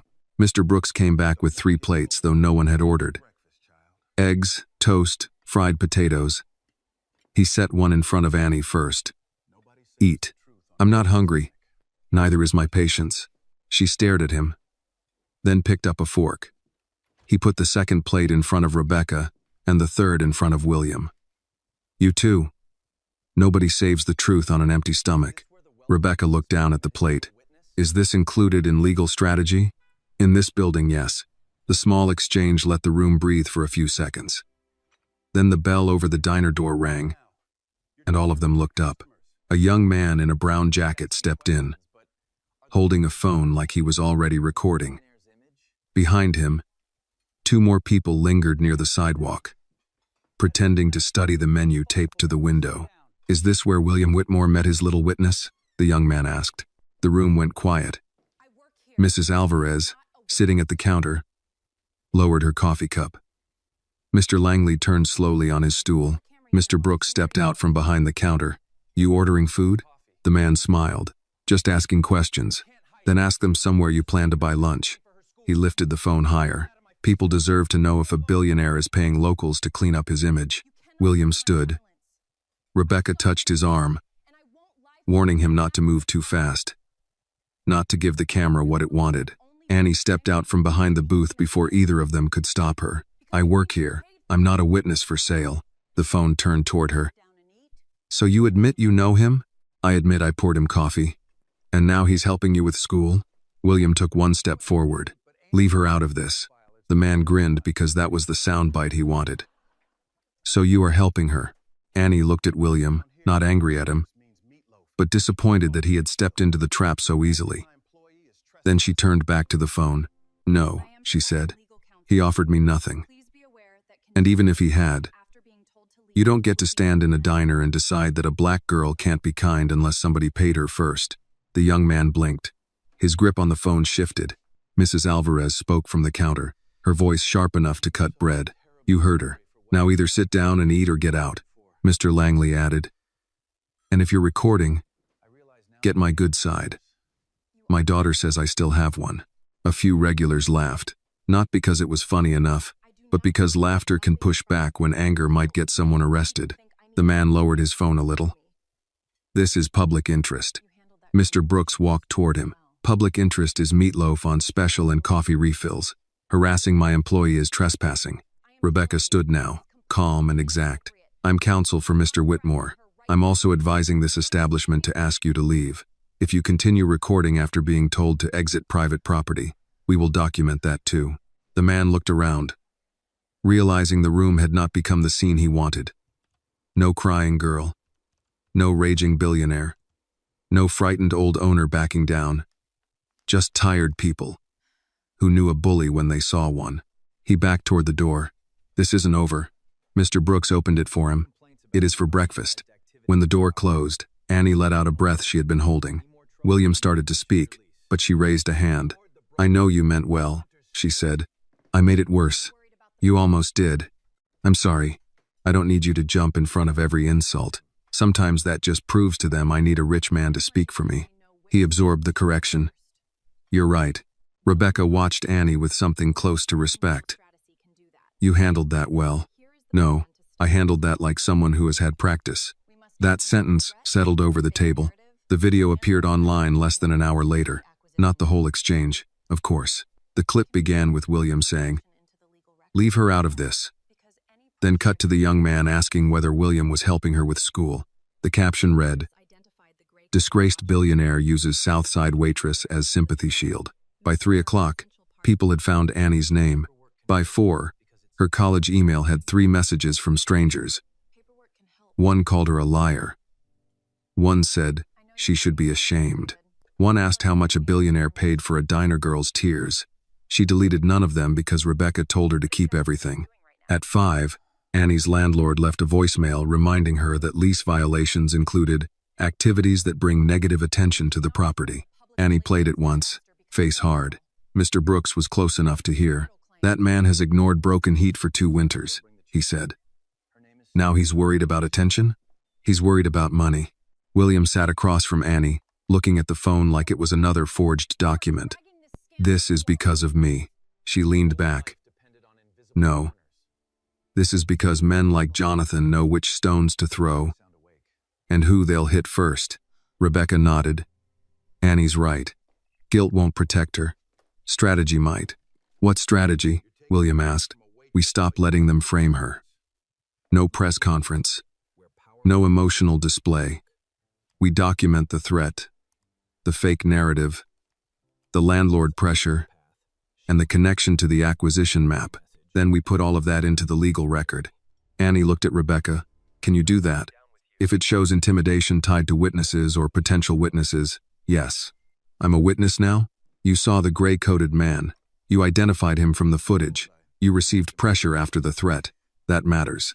Annie looked out the window. My mother used to say paperwork can hurt you because it speaks when you're not in the room. Maybe it can help too. It can, Rebecca said, if we make it tell the truth. William's phone, now replaced by a temporary line Rebecca had arranged, buzzed with a call from Margaret. He stared at the name and almost ignored it. But Rebecca shook her head. "Put it on speaker," she said. He answered, "Margaret." Her voice came through smooth and cold. "William, what on earth are you doing?" "That depends which accusation you read first. Don't be clever. The video with that girl is everywhere. My attorney says this could affect remaining marital claims if your assets are tied up in some public relations disaster." Annie's eyes narrowed at that girl. William noticed. So did Rebecca. "She has a name," William said. Margaret paused. "Excuse me? Annie Carter. Her name is Annie Carter. I don't care what her name is. I care that you are dragging scandal into every corner of what used to be our life." William's voice stayed quiet. "No, Margaret. What used to be our life was built on people making sure corners stayed invisible." Rebecca looked at him, surprised. Margaret's tone sharpened. "You sound unstable." "I sound awake. You sound like a man taking advice from a waitress while his company burns." Annie looked down, but not before William saw the hurt pass across her face. He stood. "That waitress told me to look where powerful people forget to look.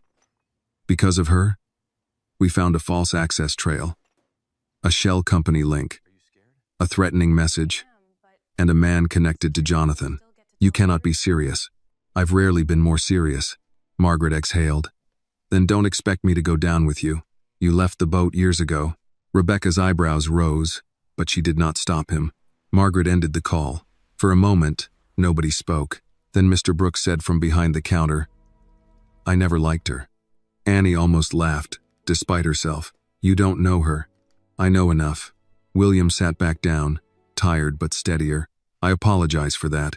Annie shook her head. She said what a lot of people think. Waitress, diner girl, that girl. It's always a way of making somebody smaller before they decide whether to hear them. William looked at her. "I heard you. I know. And I should have sooner. You heard me when you were ready. Most people don't even get that far."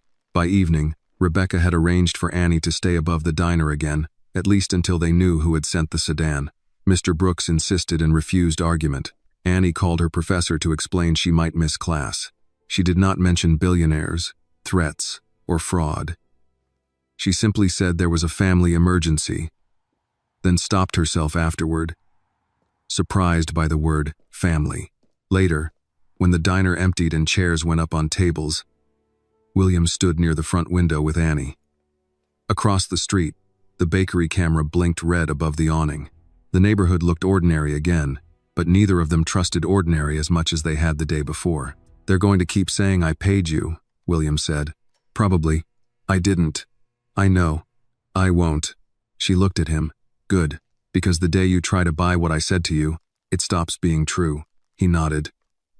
"Then what can I do?" Annie thought about it. "Don't defend me like I'm fragile.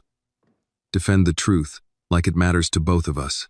Outside, a car slowed at the corner, then passed.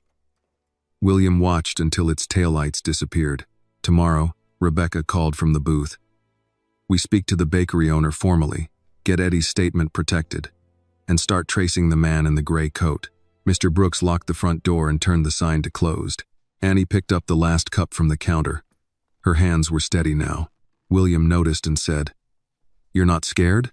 She carried the cup to the bus tub. "I am. But scared people still get to tell the truth." That answer stayed in the room after the lights dimmed. And somewhere beyond the glass, whoever had tried to frighten her had made one mistake. They had assumed Annie Carter was only a girl in an apron. They had not understood that some people spend their whole lives being underestimated, and by 18, they learn how to stand where others expect them to kneel. By morning, the video had traveled farther than Annie ever had. It showed up on neighborhood pages, business blogs, gossip accounts, and one local news segment that used the phrase, "unexpected connection," as if kindness were suspicious when it crossed class lines. By 7, the diner phone had rung 11 times. 2 callers wanted interviews. One wanted to know whether Annie had been hired. Another hung up when Mr. Brooks answered with, "Brooks Diner, where we serve breakfast." Not foolishness. Annie worked the counter anyway. She poured coffee for Mrs. Alvarez, brought Mr. Langley his oatmeal, and smiled at a little boy who wanted pancakes shaped like Mickey Mouse. Her hands moved from habit, but every time the bell over the door rang, she looked up too fast. William noticed from the corner booth. He had come in with Rebecca before the breakfast rush and taken the same seat, not because it belonged to him, but because it had become the only place in Chicago where the truth seemed to have begun speaking. Rebecca had her laptop open. The bakery footage is backed up. Eddie's statement is scheduled for this afternoon with counsel present. Paul Henson is coming after lunch with his driving notes. Now we need Caleb Moore. Annie set coffee down for both of them. Who's Caleb? Former IT technician at Whitmore, Rebecca said. He flagged irregular access 2 months ago, then got fired for performance issues. William's mouth tightened. Jonathan signed the termination. Annie looked at him. Convenient. Very, Rebecca said. Where is he? Cicero. Small house, wife, 2 kids. My investigator says he's been avoiding calls from anyone connected to Whitmore. Annie rested the coffee pot against her hip. Wouldn't you? William looked up. Probably. Then don't go there sounding like the company that fired him. Rebecca gave a small nod. That's why I'm going with him. Annie looked at William. No offense, Mr. William, but people with money sometimes think saying please makes it not an order. He absorbed that. How do I make it not an order? Tell him what it might cost him. Then tell him what you'll do so he doesn't pay that cost alone. Rebecca studied Annie. You ever think about law school? Every day. Usually while calculating whether I can afford a textbook. William looked down at his coffee. He wanted to help. He also knew offering again, in that moment, would turn her pain into his need to feel useful. So he said only, "You'd be good at it." Annie's eyes softened for half a second. Then go be good at listening. Caleb Moore lived on a narrow street of modest homes with chain-link fences, basketball hoops in driveways, and American flags that had weathered more than one hard winter. William parked 2 houses down because Rebecca told him not to pull up like a man arriving to acquire something. A woman opened the door before they knocked. She wore scrubs and held a toddler against one hip.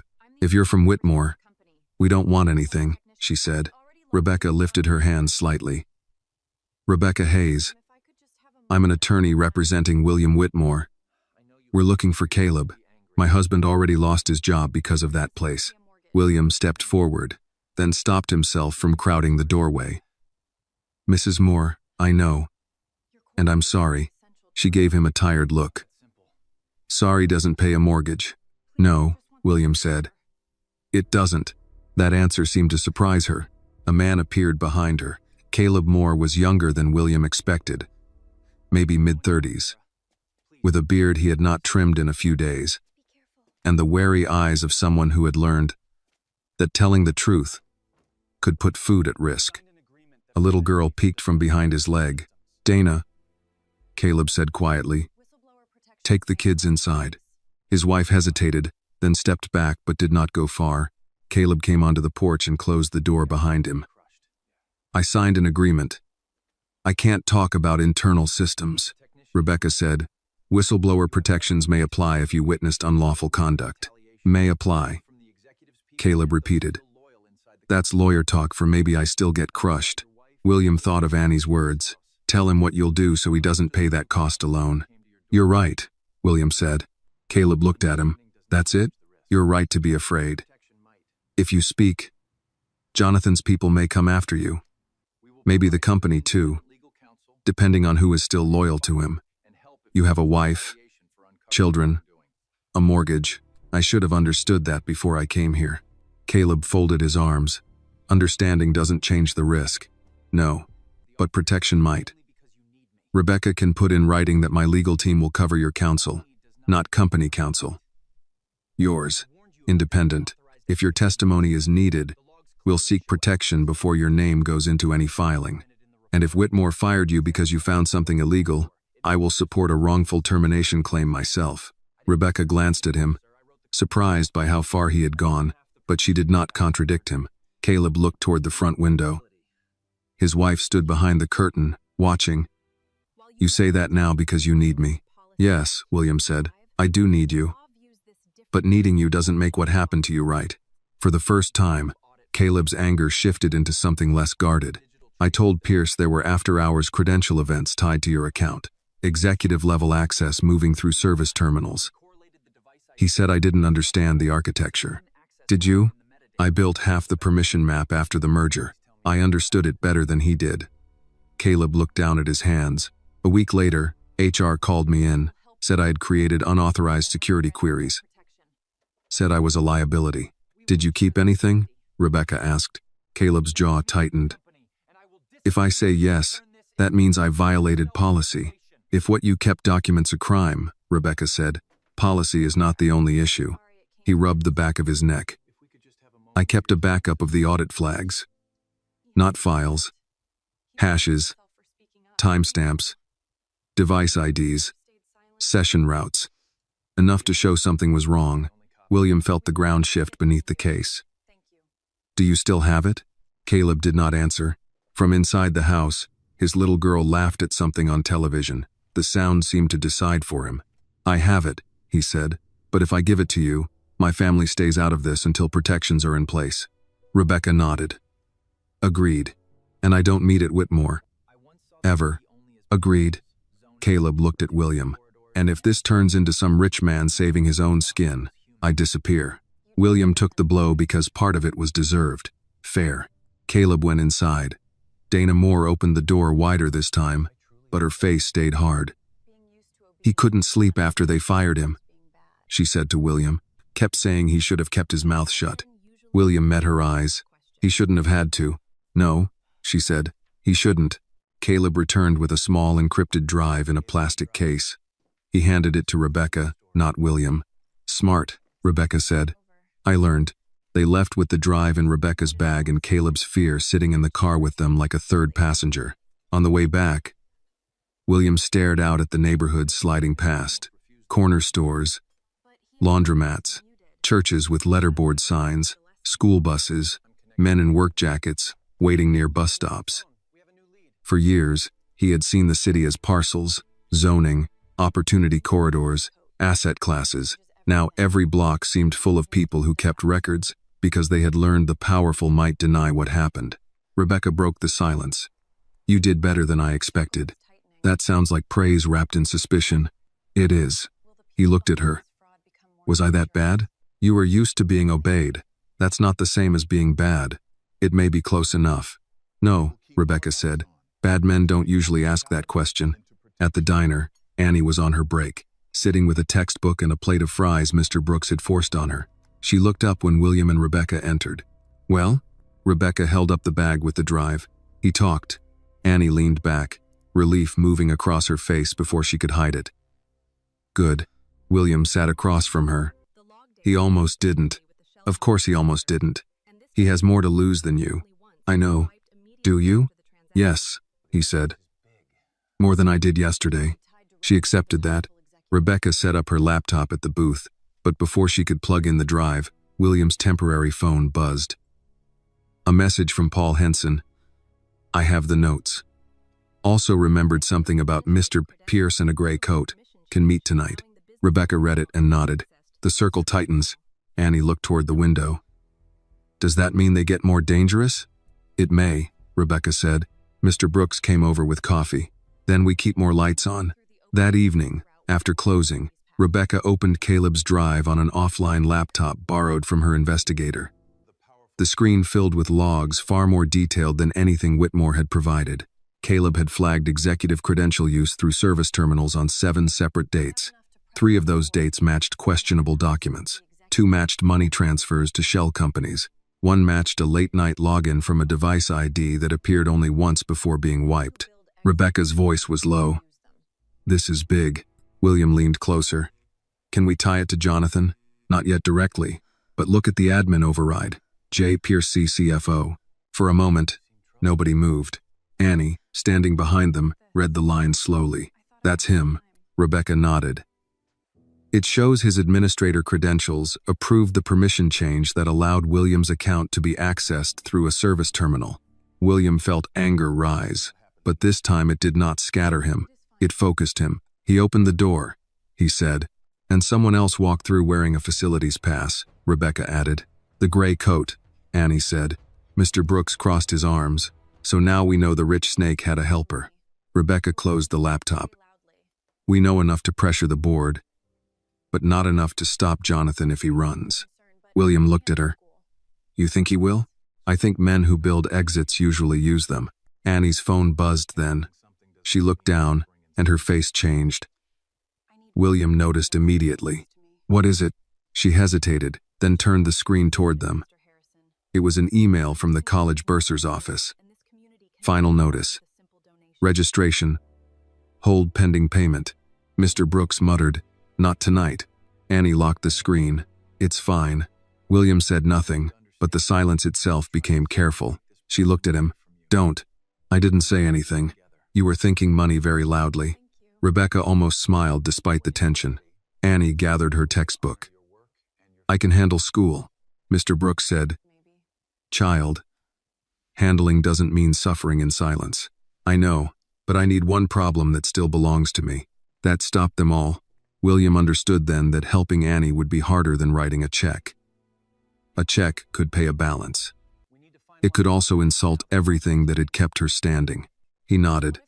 Then I won't take it from you. She searched his face to see if he meant it. Thank you. But when you're ready to discuss a way that honors your work and your future, I'd like to be part of that conversation. Annie looked away first. Maybe. It was not yes. It was not no. It was trust left unlocked by 1 inch. Rebecca's phone rang. She stepped aside, answered, and listened without speaking. When she returned, her face was set. That was my investigator. Jonathan Pierce booked a flight to Zurich for Friday night. William looked at the laptop, then at Caleb's drive, then at Annie, who was still holding a school notice she could not pay and a truth she had helped uncover. Then we have until Friday, he said. Annie pulled out the chair across from him and sat down. All right, she said. What's the next right thing? Friday gave them less than 72 hours, and none of those hours felt generous. Rebecca drew a timeline on the back of a takeout menu, because the diner had run out of clean legal pads. Caleb's drive sat beside her laptop. Paul's text waited unanswered. Jonathan's flight to Zurich hung over the table like a clock only they could hear. William looked at the dates Rebecca had written. March 18. Fundraiser night. The gray coat meeting. Threatening message. Caleb's admin override. Each piece had weight, but not yet the kind that could pin a man like Jonathan Pierce to the floor. Rebecca tapped the menu with her pen. We need 3 things before Friday night. Paul's notes, the full identity of the gray-coated man, and something tying Jonathan personally to the money movement. Caleb's logs show he opened the door. We still need to prove he knew what walked through it. Annie sat across from William, her textbook pushed aside. What about the shell companies? Northline, Harbor Civic, Greystone, Rebecca said. They connect to one another, but not cleanly enough to Jonathan. Not yet. Mr. Brooks came over with a fresh pot of coffee. People don't hide money in places with their own name painted on the door. No, Rebecca said. They hide it behind men who owe them. William looked at Paul's message again. Then we start with Paul. Paul Henson arrived at the diner after 9, still wearing his driver's coat. He took off his cap before sitting, a habit from another generation. Mr. Brooks brought him coffee without asking. Long night? Samuel asked. Long 7 years, Paul said, then looked at William. No offense, sir. None taken. Paul placed a small black notebook on the table. Unlike Eddie Morales' spiral pad, this one was neat, almost formal. Dates, times, mileage, passenger names, pickup points, a working man's memory written in ink. I don't know if any of this helps, Paul said, but I wrote down what looked odd. Rebecca opened the notebook with care. Tell us about Jonathan. Paul glanced at William before answering. Mr. Pierce did not like being seen arriving certain places. He'd call through your assistant, or sometimes directly. Said it was company business. I drove him twice to the south curb near Whitmore Tower, not the main entrance, once to Brooks Diner, once to a private terminal near Midway. William leaned forward. Midway? Cargo side, not passenger. He met a man there. Gray coat. Annie's fingers tightened around her mug. Same man? Paul looked at her. I believe so, miss. Rebecca wrote quickly. Date? Paul checked. February 27. Late. I remember because my wife called while I waited. Our grandson had a fever. Did Jonathan carry anything? A document tube going in. Nothing coming out. Rebecca looked at William. Blueprints? Contracts? Could be development maps, he said. Acquisition packages, Paul added. He told me not to log the stop. But you did, Annie said. Paul looked at her. My father said a man who drives should write down the turns. Smart father. He was. Rebecca photographed the pages. Paul, would you be willing to provide a statement? He folded his hands. If Mr. Whitmore asks, yes. William shook his head. Not because I ask. Only if you choose. Paul looked surprised, then nodded slowly. Then I choose. Mr. Brooks, who had been pretending not to listen while wiping the same counter for 5 minutes, said, that's how grown folks answer. Rebecca's investigator identified the gray-coated man just before midnight. His name was Victor Hale, a private security consultant with past contracts in corporate risk, labor surveillance, and eviction support.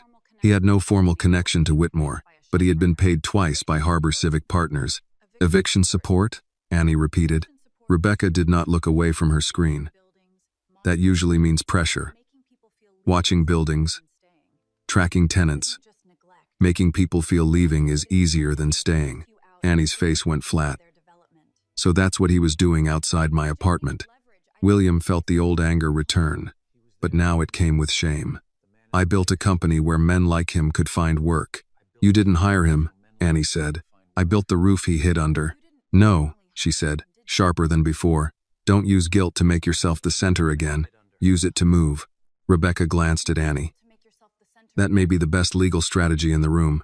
William took the correction. What do? We get proof of payment, Rebecca said. If Harbor paid Victor Hale and Harbor links to Jonathan's plan, we can show intimidation tied to the fraud. And Jonathan's flight? Mr. Brooks asked. I'll seek an emergency order if we have enough by Friday morning. Annie looked at the clock above the counter. That gives us 1 day. 1 day, Rebecca said. By then, the diner had closed. Mr. Brooks insisted Annie sleep in the upstairs room again. She argued less this time, which worried William more than if she had fought. After everyone left, he remained in the booth with Rebecca, going through Caleb's logs beside Paul's notes. At 1:40 a.m., they found the third crack. Paul's February 27 midway stop matched a late-night upload in Caleb's data. A device with Jonathan's admin credentials had accessed a restricted development folder 6 minutes after Paul logged Jonathan's return to the tower. That same night, a file titled South Corridor Distressed Asset Package had been exported, then deleted. Rebecca stared at the recovered metadata. There it is. William's throat tightened. The map, not the file itself, but proof it existed, was accessed by Jonathan, exported, and deleted. Can we recover it? Maybe from backup. Maybe not fast enough. From upstairs, a floorboard creaked.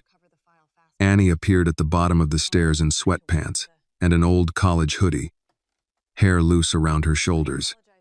You're both still here. Rebecca closed her laptop halfway. Go back to sleep. I heard voices. William softened his tone. We found something. She came closer. Good something or bad something? Both, he said. Jonathan may have exported a development package tied to distressed properties. Your block may have been part of it. Annie looked tired, but her mind caught the point. So he wanted your company weak so someone else could buy those buildings cheap. That's what we think. And people like me would just become numbers in a folder. William had no answer that would not insult her. She sat slowly. When my landlord raised rent, I thought it was just him being greedy. Maybe it was bigger than that. Rebecca nodded. Pressure often starts before ownership changes. Notices. Repairs ignored. Rent hikes. People leave one at a time, and by the time the sale happens, the building looks easier to clear. Annie stared at the table. My neighbor Mrs. Grant moved last month. She said the heat was out for 9 days and nobody came. She's 73. William closed his eyes briefly. Annie looked at him. Don't. He opened them. I didn't say anything. You were about to look sorry again. I am sorry. Then help Mrs. Grant by proving it. Not by making that face.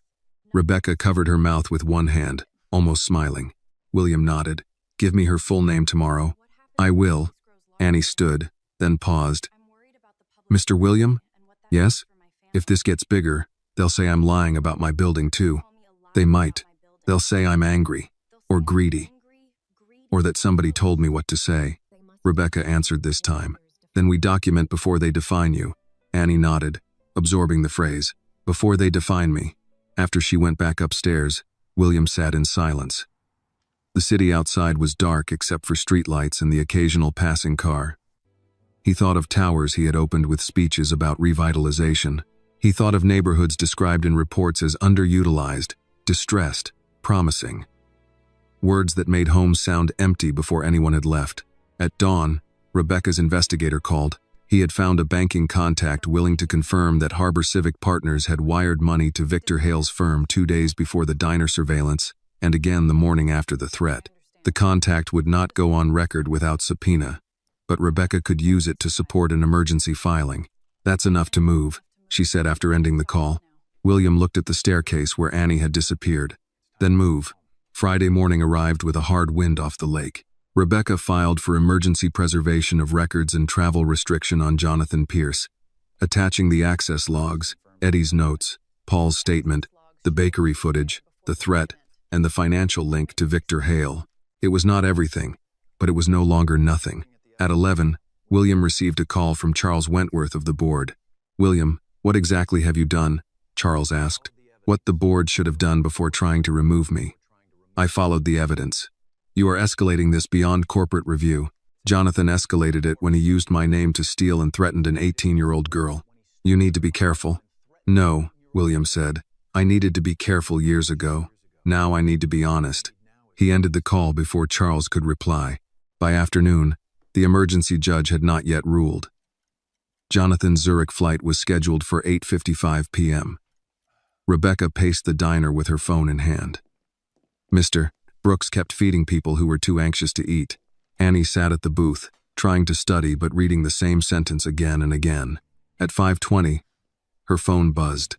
She stared at the screen and went pale. William noticed. Annie?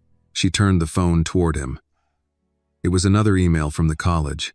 Due to outstanding balance, your registration for the upcoming term has been placed on hold. For a moment, the whole case, the board, Jonathan, Zurich, shell companies, all of it seemed to move aside. Annie pressed her lips together, refusing to cry in front of them. Mr. Brooks whispered, Child. I'm fine, she said too quickly. William wanted to fix it so badly his hands ached, but he remembered what she had said. I need one problem that still belongs to me. So he did not offer money. He sat beside her, not too close. I'm sorry, he said. She gave a small, broken laugh. Everybody is sorry. The school is sorry. The landlord is sorry. The hospital was sorry when my mother died with bills still coming. Sorry must be the cheapest word in America. No one argued. Rebecca's phone rang. She answered, listened, and closed her eyes. Thank you, Your Honor. William stood. Rebecca? She looked at him. The judge granted an emergency order. Jonathan's accounts tied to the named entities are frozen pending review. His passport is flagged for notice if he attempts to depart tonight. Annie lifted her head. William exhaled for what felt like the first time in days. He can't run? Not quietly, Rebecca said. At that exact moment, William's phone buzzed with a message from an unknown number. You should have stayed ruined. William read it, then looked around the diner. Rebecca with the court order, Mr. Brooks by the counter. Annie holding a school notice in one hand and the truth in the other. No, he said softly. That's what he was counting on. Annie wiped at one eye before any tear could fall. What's the next right thing now? William looked at the frozen order Rebecca had printed, then at Annie's college email, then at the street beyond the glass where ordinary people walk through wind with their heads down. Now, he said, we make sure tomorrow belongs to the truth. The court order did not make anyone feel safe. It only made the danger more visible. Rebecca spread the printed pages across the booth while Mr. Brooks locked the diner door early and turned the sign to closed. Outside, the evening crowd moved past the windows without knowing that a man with a private jet account, shell companies, and too many secrets had just been slowed down by a judge who probably drank bad courthouse coffee and read emergency filings under fluorescent lights. Annie sat with her college email still open on her phone. Registration hold. The words looked small compared to Zurich, frozen accounts, and federal filings, but they had landed harder than she wanted to admit. A rich man could lose millions and still have lawyers. A girl like Annie could lose one semester and feel her whole future tilt. William saw her looking at the screen, then looked away before his concern became pressure. Rebecca gathered the pages. We have a temporary hold, not a conviction. Jonathan can still fight it. His attorneys will say, we're overreaching. Let them, William said. They will also attack the evidence. Eddie's notes, Paul's log, bakery footage, Caleb's drive, the threat. They'll say it's circumstantial. Mr. Brooks stood behind the counter with his arms crossed. Circumstantial sounds like a word people use when the truth is standing in the room but they don't want to shake its hand. Rebecca glanced at him. That is not legally precise, but emotionally accurate. Annie closed her phone and pushed it away. What do we still need? Rebecca hesitated. William noticed. Say it. We need something that shows intent, not just access, not just movement. We need proof Jonathan planned to use forged signatures or knew someone was using them. The exported South Corridor package, William said. If we can recover it, yes. Or a communication, a draft, a note, anything connecting him to the forged approvals. William rubbed a hand across his jaw. Jonathan was careful. Careful men still get comfortable somewhere, Annie said. Rebecca looked at her. What do you mean? He met at the diner because he thought no one here mattered. He used the garage because he thought drivers and guards were background. If he kept something, it's probably in a place he thought was beneath attention too. William grew still. What? Rebecca asked. He did not answer at once. A memory had opened. Unwanted, but sharp. Jonathan in his office years ago, laughing at some younger executive who kept everything in cloud storage. Paper survives men who trust machines too much, Jonathan had said, tapping the leather notebook he always carried. Never put your real thoughts where it can find them. William stood. His notebook. Rebecca frowned. What notebook? Black leather. He carried it for years. Not for meetings with the board, not formal minutes. Personal notes, names, numbers, reminders. He used to say real thoughts belonged on paper. Where would it be? His office, if he didn't take it.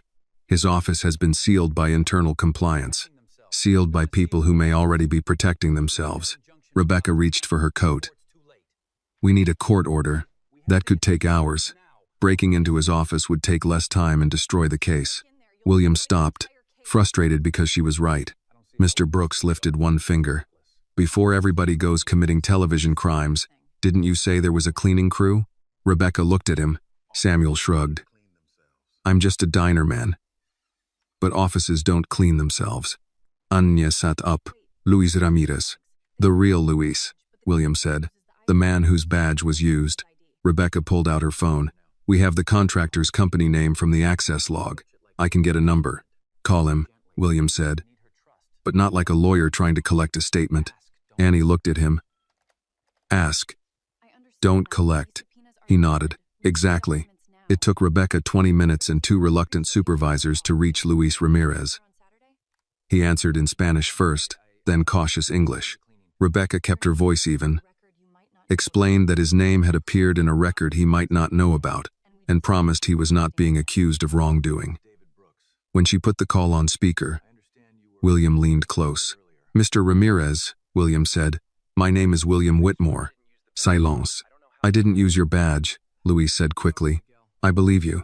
My supervisors say, maybe mistake. I was not there that morning. I had dentist for my boy. I believe you. William repeated. But someone used your name. I'm sorry that happened. The man's breathing changed. They use names like they use mops. Pick up, throw away. Annie's eyes lowered at that. Rebecca asked, did you ever clean Mr. Pierce's office? Yes, many times. Did you ever see a black leather notebook?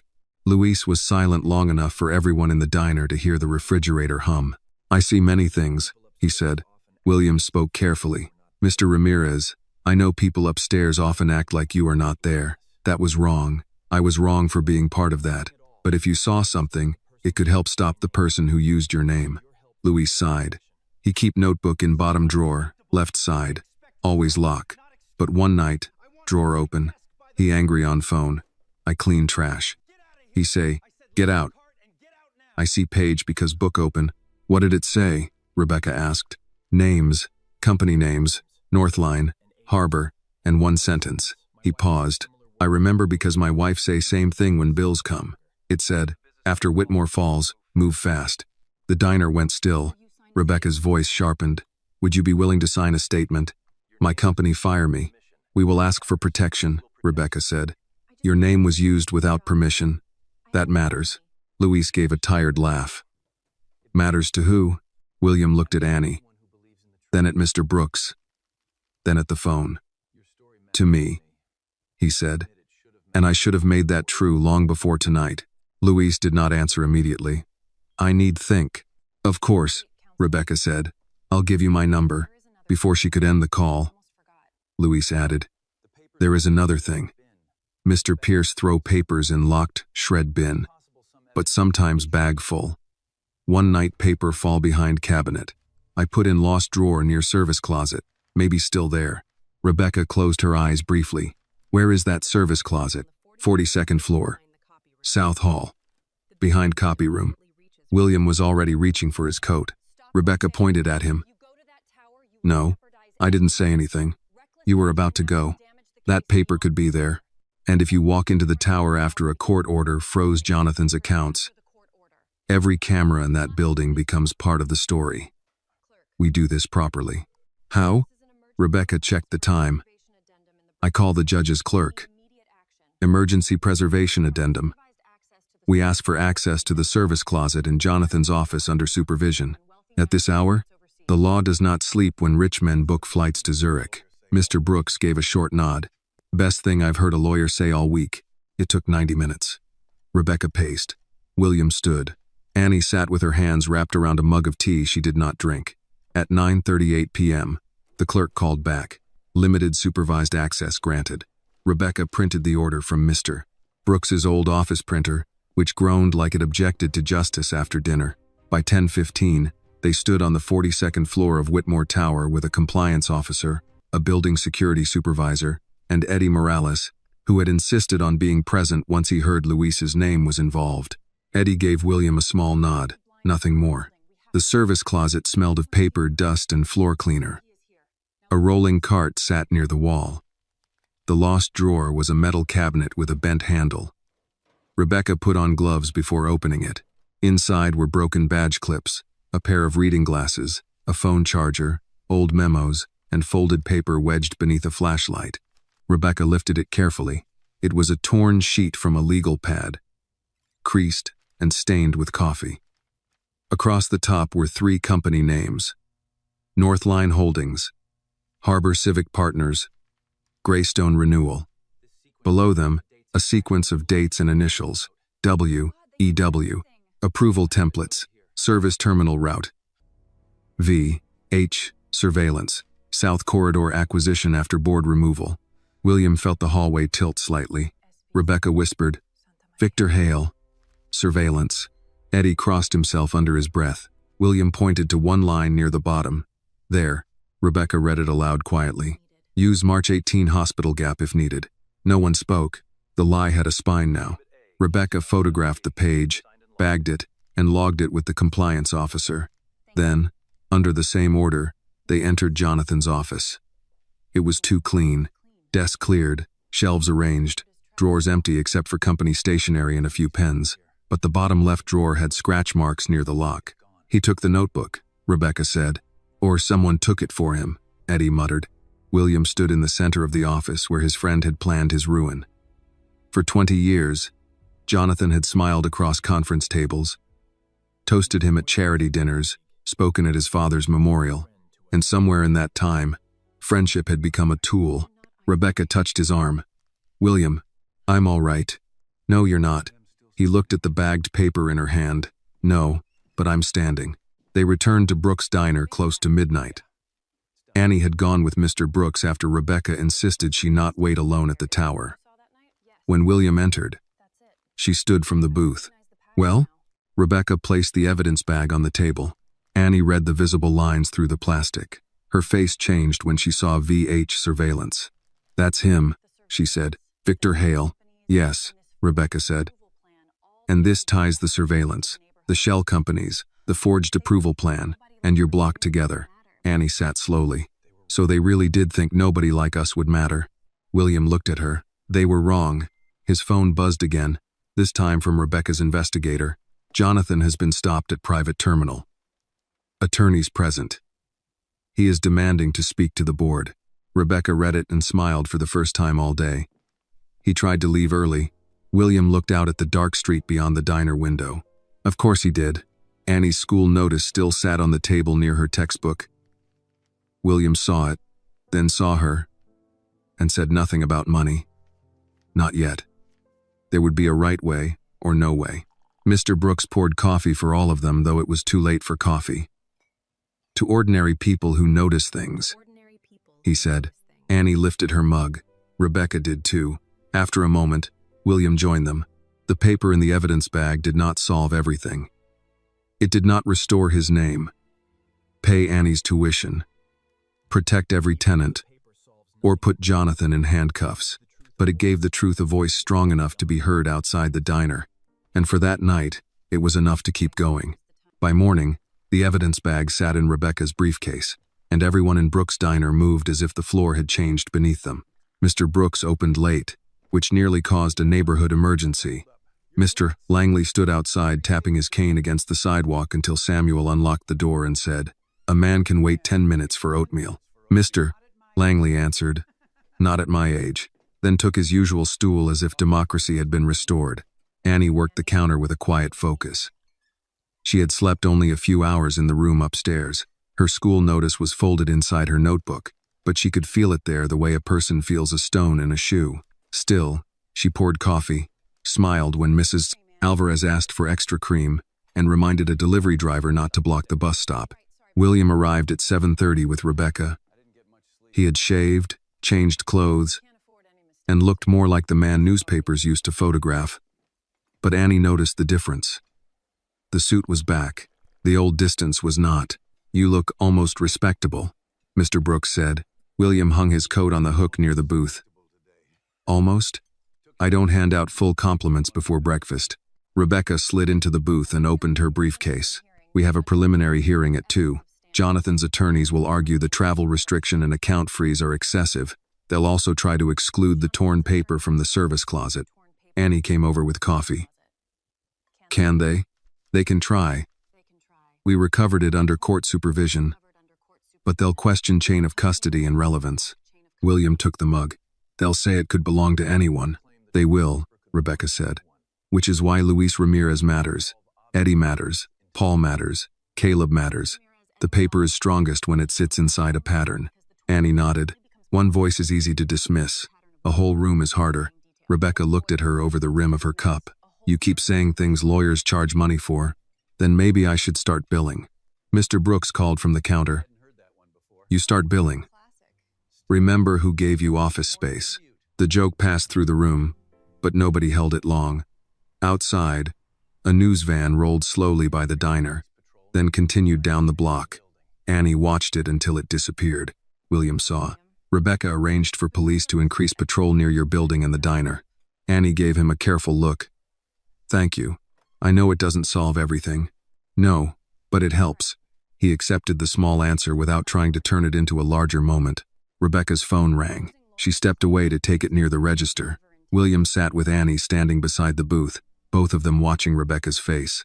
It gave away little, which made every second feel longer. When Rebecca returned, she said, "Jonathan's attorneys claim he never intended to flee. They say Zurich was a long-planned investor meeting." Mr. Brooks snorted from the grill. "And I'm the mayor of Chicago. They also claim Victor Hale was hired by Harbor Civic Partners for unrelated property research." Annie's mouth tightened. "Research follows girls home now?" "Apparently," Rebecca said. "Which is why we're going to court with the threat message." William looked at Annie. "You don't have to come." She did not answer immediately. "Will they mention me if I'm not there?" "Yes." "Then I'd rather sit in the room where my name is being used." Rebecca's expression softened. "That room may not be kind." Annie looked down at her apron. then at the people in the diner. Mr. Brooks at the grill, Mrs. Alvarez reading a church bulletin, Mr. Langley pretending not to listen while stirring oatmeal he had already oversalted. Most rooms aren't kind until someone makes them answer for it. At noon, Mr. Brooks closed early again and put a handwritten sign on the door. Family matter. Back tomorrow. When Annie saw it, she stared a second too long. Samuel noticed. Don't get sentimental. It was either that or closed due to corporate foolishness, and I didn't have enough room. She smiled, but her eyes were wet. Rebecca drove them to the courthouse. William offered to arrange a car, then stopped himself before finishing the sentence. Annie caught it and smiled faintly. You're learning. I'm trying. The courthouse lobby smelled of wet coats, old stone, and burnt coffee from a kiosk near security. People moved through metal detectors carrying folders, purses, fear, and hope. Annie had been in public offices before, usually to ask for help and leave with another form. This felt different. Today, she was not there to beg anyone to understand. She was there because a lie had brushed against her life and found resistance. In the hallway outside the courtroom, Jonathan Pierce stood with two attorneys. He wore a charcoal suit and a pale blue tie. To anyone passing by, he looked like a man waiting for a business lunch, not a man whose plan had started to rot under light. When he saw William, his face did not change much. That was the old talent. Jonathan could lock a room from the inside and make you believe the door had never existed. William, he said. William stopped several feet away. Jonathan. Jonathan's eyes moved to Annie, then away, as if she were furniture. That single glance told her more about him than any file. So this is the waitress, he said. William stepped forward, but Annie spoke first. My name is Annie Carter. Jonathan looked back at her, mildly amused. Of course. No, Annie said. Not of course. You said waitress because you thought it was smaller. Rebecca's hand paused on her briefcase. William said nothing. He had learned by now that Annie did not need rescue from words. Jonathan's smile thinned. You've involved yourself in something far beyond you. Annie held his gaze. Men say that when they're afraid, somebody beneath them learned to read. For the first time, Jonathan's expression moved. One of his attorneys touched his sleeve. Jonathan. He turned away, but not before William saw the anger. Good, he thought. Let the mask work for once. Inside the courtroom, the judge was brisk, gray-haired, and unimpressed by everyone. Jonathan's lead attorney argued first. The court order, he said, was based on panic, hearsay, class resentment, and a desperate attempt by William Whitmore to deflect blame for his own mismanagement. Victor Hale was a licensed consultant. Harbor Civic Partners had legitimate property interests. The travel restriction was punitive. The account freeze was overbroad. Rebecca listened without reacting, taking notes only when necessary. When it was her turn, she stood with the torn paper, the logs, the footage, and the statements organized in a clean sequence. Your Honor, this is not one suspicious event. This is a chain. Mr. Whitmore's credentials were used when he could not have used them.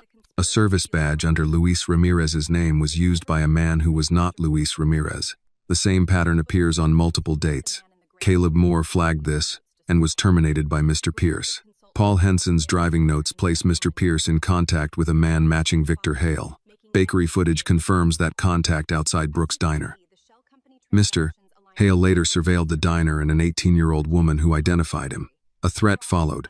Finally, a court-supervised search recovered a document referencing the shell companies, surveillance, service terminal routing, and the March 18 hospital gap. Jonathan's attorney stood. That document has no proven author. Rebecca did not turn toward him. Not yet. Which is why preservation is necessary. The judge looked at the torn page through his glasses. Miss Hayes, are you alleging witness intimidation? I am alleging conduct consistent with witness intimidation and financial fraud.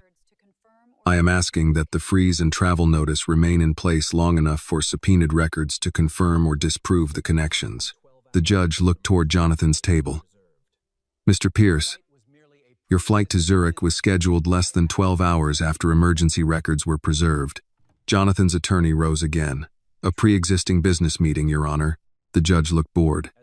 I asked Mr. Pierce. Jonathan stood. Yes, Your Honor. It was a business matter. What business? Investor relations. With whom? Jonathan hesitated. It was small, but the whole room felt it. The judge made a note. I'll want names under seal by 5 p.m. Rebecca sat. William kept his eyes forward. Annie watched Jonathan's hands. For the first time since she had seen him on the bakery footage, they were not still. The judge continued the account freeze and travel restriction for 10 days, ordered preservation of all records tied to Northline, Harbor, Greystone, and Victor Hale's firm, and authorized subpoenas for communications among the named parties. It was not victory, but it was a door forced open. When court adjourned, Jonathan passed close to William in the aisle. You have no idea what you're doing, he said quietly. William looked at him. That used to be true. Jonathan's eyes flicked toward Annie. You're letting a diner girl make you reckless. William did not raise his voice. No. I'm letting her remind me who gets hurt when men like us are careful in the wrong direction. Jonathan walked away. Outside the courthouse, reporters waited near the steps. Rebecca moved first, guiding Annie between herself and William. One reporter called, Mr. Whitmore, are you using Miss Carter to repair your image? Another shouted, Annie, did he promise to pay your tuition? Annie stopped. Rebecca whispered, You don't have to answer. I know. Annie turned toward the microphones. William's body tensed, but he stayed still. My tuition is my business, Annie said. The truth is everybody's business. I served Mr. Whitmore coffee. I also saw a man who is now part of a court record. If you can't believe both things at once, that says more about you than it does about me. Then she walked down the steps. The clip aired by dinner. This time, they could not cut it into something weak. Back at the diner, Mr. Brooks watched the replay on the small television behind the counter. Mrs. Alvarez clapped once. Mr. Langley said, That girl ought to run for office, then added more salt to his soup. Annie sat in the booth, embarrassed by the attention but unable to hide a small smile. William sat across from her. You did well. I was scared. I know. No, you don't. He nodded. You're right. I don't. But I saw you stand anyway. She looked at him for a while. That part you can know. Rebecca's phone buzzed. She read the message, and her face sharpened. What? William asked. Subpoena response from the transport service came early. Jonathan's Zurich trip was booked through an account connected to Harbor Civic. Not Whitmore. William leaned back. So the investor meeting was not company business. No, Rebecca said, and there's a passenger note attached. She read it aloud. V.H. To deliver original ledger before departure. Mr. Brooks turned from the television. Original ledger? Rebecca looked at William. The notebook. Annie's eyes moved to the dark window, then back to William. Then he still has it. William stood, the exhaustion gone from his face. Where is Victor Hale now? He asked. Rebecca was already dialing her investigator. That is exactly what we're about to find out. Rebecca's investigator called back 7 minutes later, but the answer was not the one anyone wanted. Victor Hale had disappeared. His office in River North was locked. His listed home address belonged to a short-term rental he had left that morning. His phone went straight to voicemail. The private security license was real. The company was real enough to invoice clients. But everything else looked built to be abandoned quickly. Rebecca stood at the end of the counter, phone pressed to her ear, taking notes on a napkin because her legal pad was full. William watched her write Hale gone, rental cleared, phone dead, last ping near Midway. Midway again, William said. Rebecca nodded while still listening. Get me the terminal camera request in writing. Yes. Tonight, if possible. She ended the call and looked at them. Hale's last phone ping was near a private cargo terminal close to Midway, but not the same one Paul drove Jonathan to. Mr. Brooks crossed his arms. How many little airports do rich criminals need? Enough to make lawyers tired, Rebecca said. Annie leaned over the booth table. If Hale has Jonathan's notebook, he may not run straight to Jonathan. He might hide it first. William looked at her. Why? Because if the notebook is the thing everyone wants, it's the only thing keeping him valuable. Rebecca pointed at Annie. That is exactly how frightened intermediaries think. Intermediaries? Men who do dirty work for richer men, then realize they're disposable. William felt a grim recognition settle in. Jonathan would not protect Victor Hale if protecting himself required sacrifice. He had already used William's name, Luis's badge, Annie's vulnerability, and Southside tenants as pieces on a board. Hale would be no different. Paul Henson arrived at the diner 15 minutes later after Rebecca called him back. He carried the same black notebook, but this time his coat was buttoned wrong, as if he had dressed in a hurry. "I remembered something," Paul said before sitting. "The Midway terminal." Mr. Pierce did not go inside the main cargo office. He went to a smaller building, past a chain-link gate. There was a sign. "Rourke Storage." Rebecca wrote it down. "Rourke Storage?" "Yes, ma'am. Private document storage, maybe. I saw boxes through the glass. File boxes." William's eyes narrowed. "Jonathan used off-site storage?" "He used many things I didn't ask about," Paul said. Rebecca was already searching on her phone. "Rourke Secure Records. Private archival storage. Corporate clients. Climate-controlled vaults." Mr. Brooks gave a dry laugh. "Climate-controlled lies. That's fancy." Annie looked at William. "Could the notebook be there?" "Maybe," he said.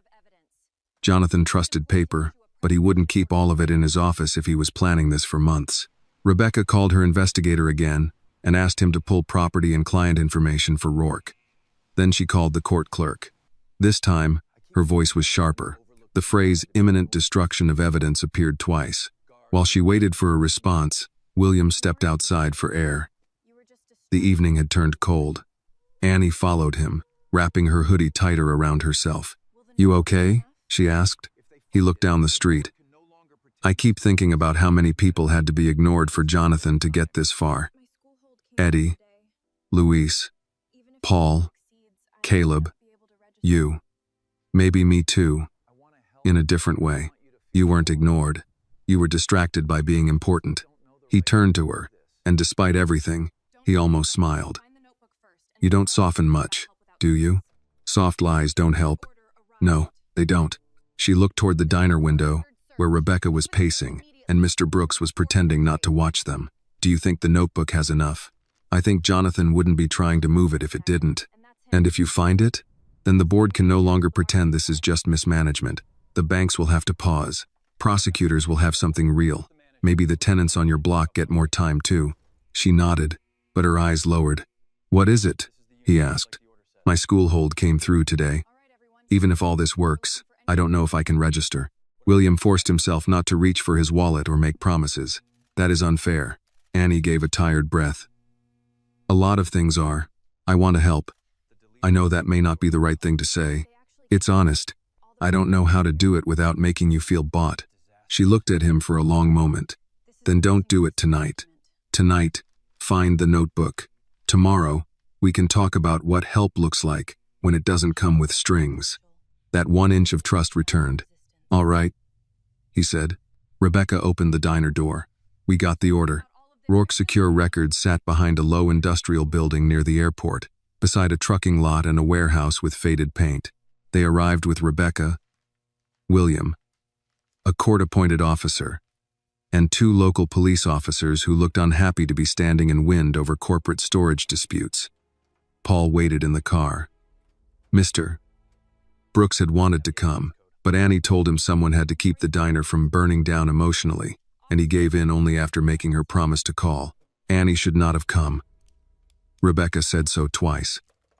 William said so once, and regretted it when Annie looked at him like he had forgotten everything. "I identified Hale," she said. "If his face shows up, I can help." So she stood beside Rebecca under the harsh parking lot lights, hands in her hoodie pockets, watching the manager unlock the building. The storage manager was a thin man named Carl who kept saying, "We don't want trouble," while leading them down a narrow hall lined with metal doors.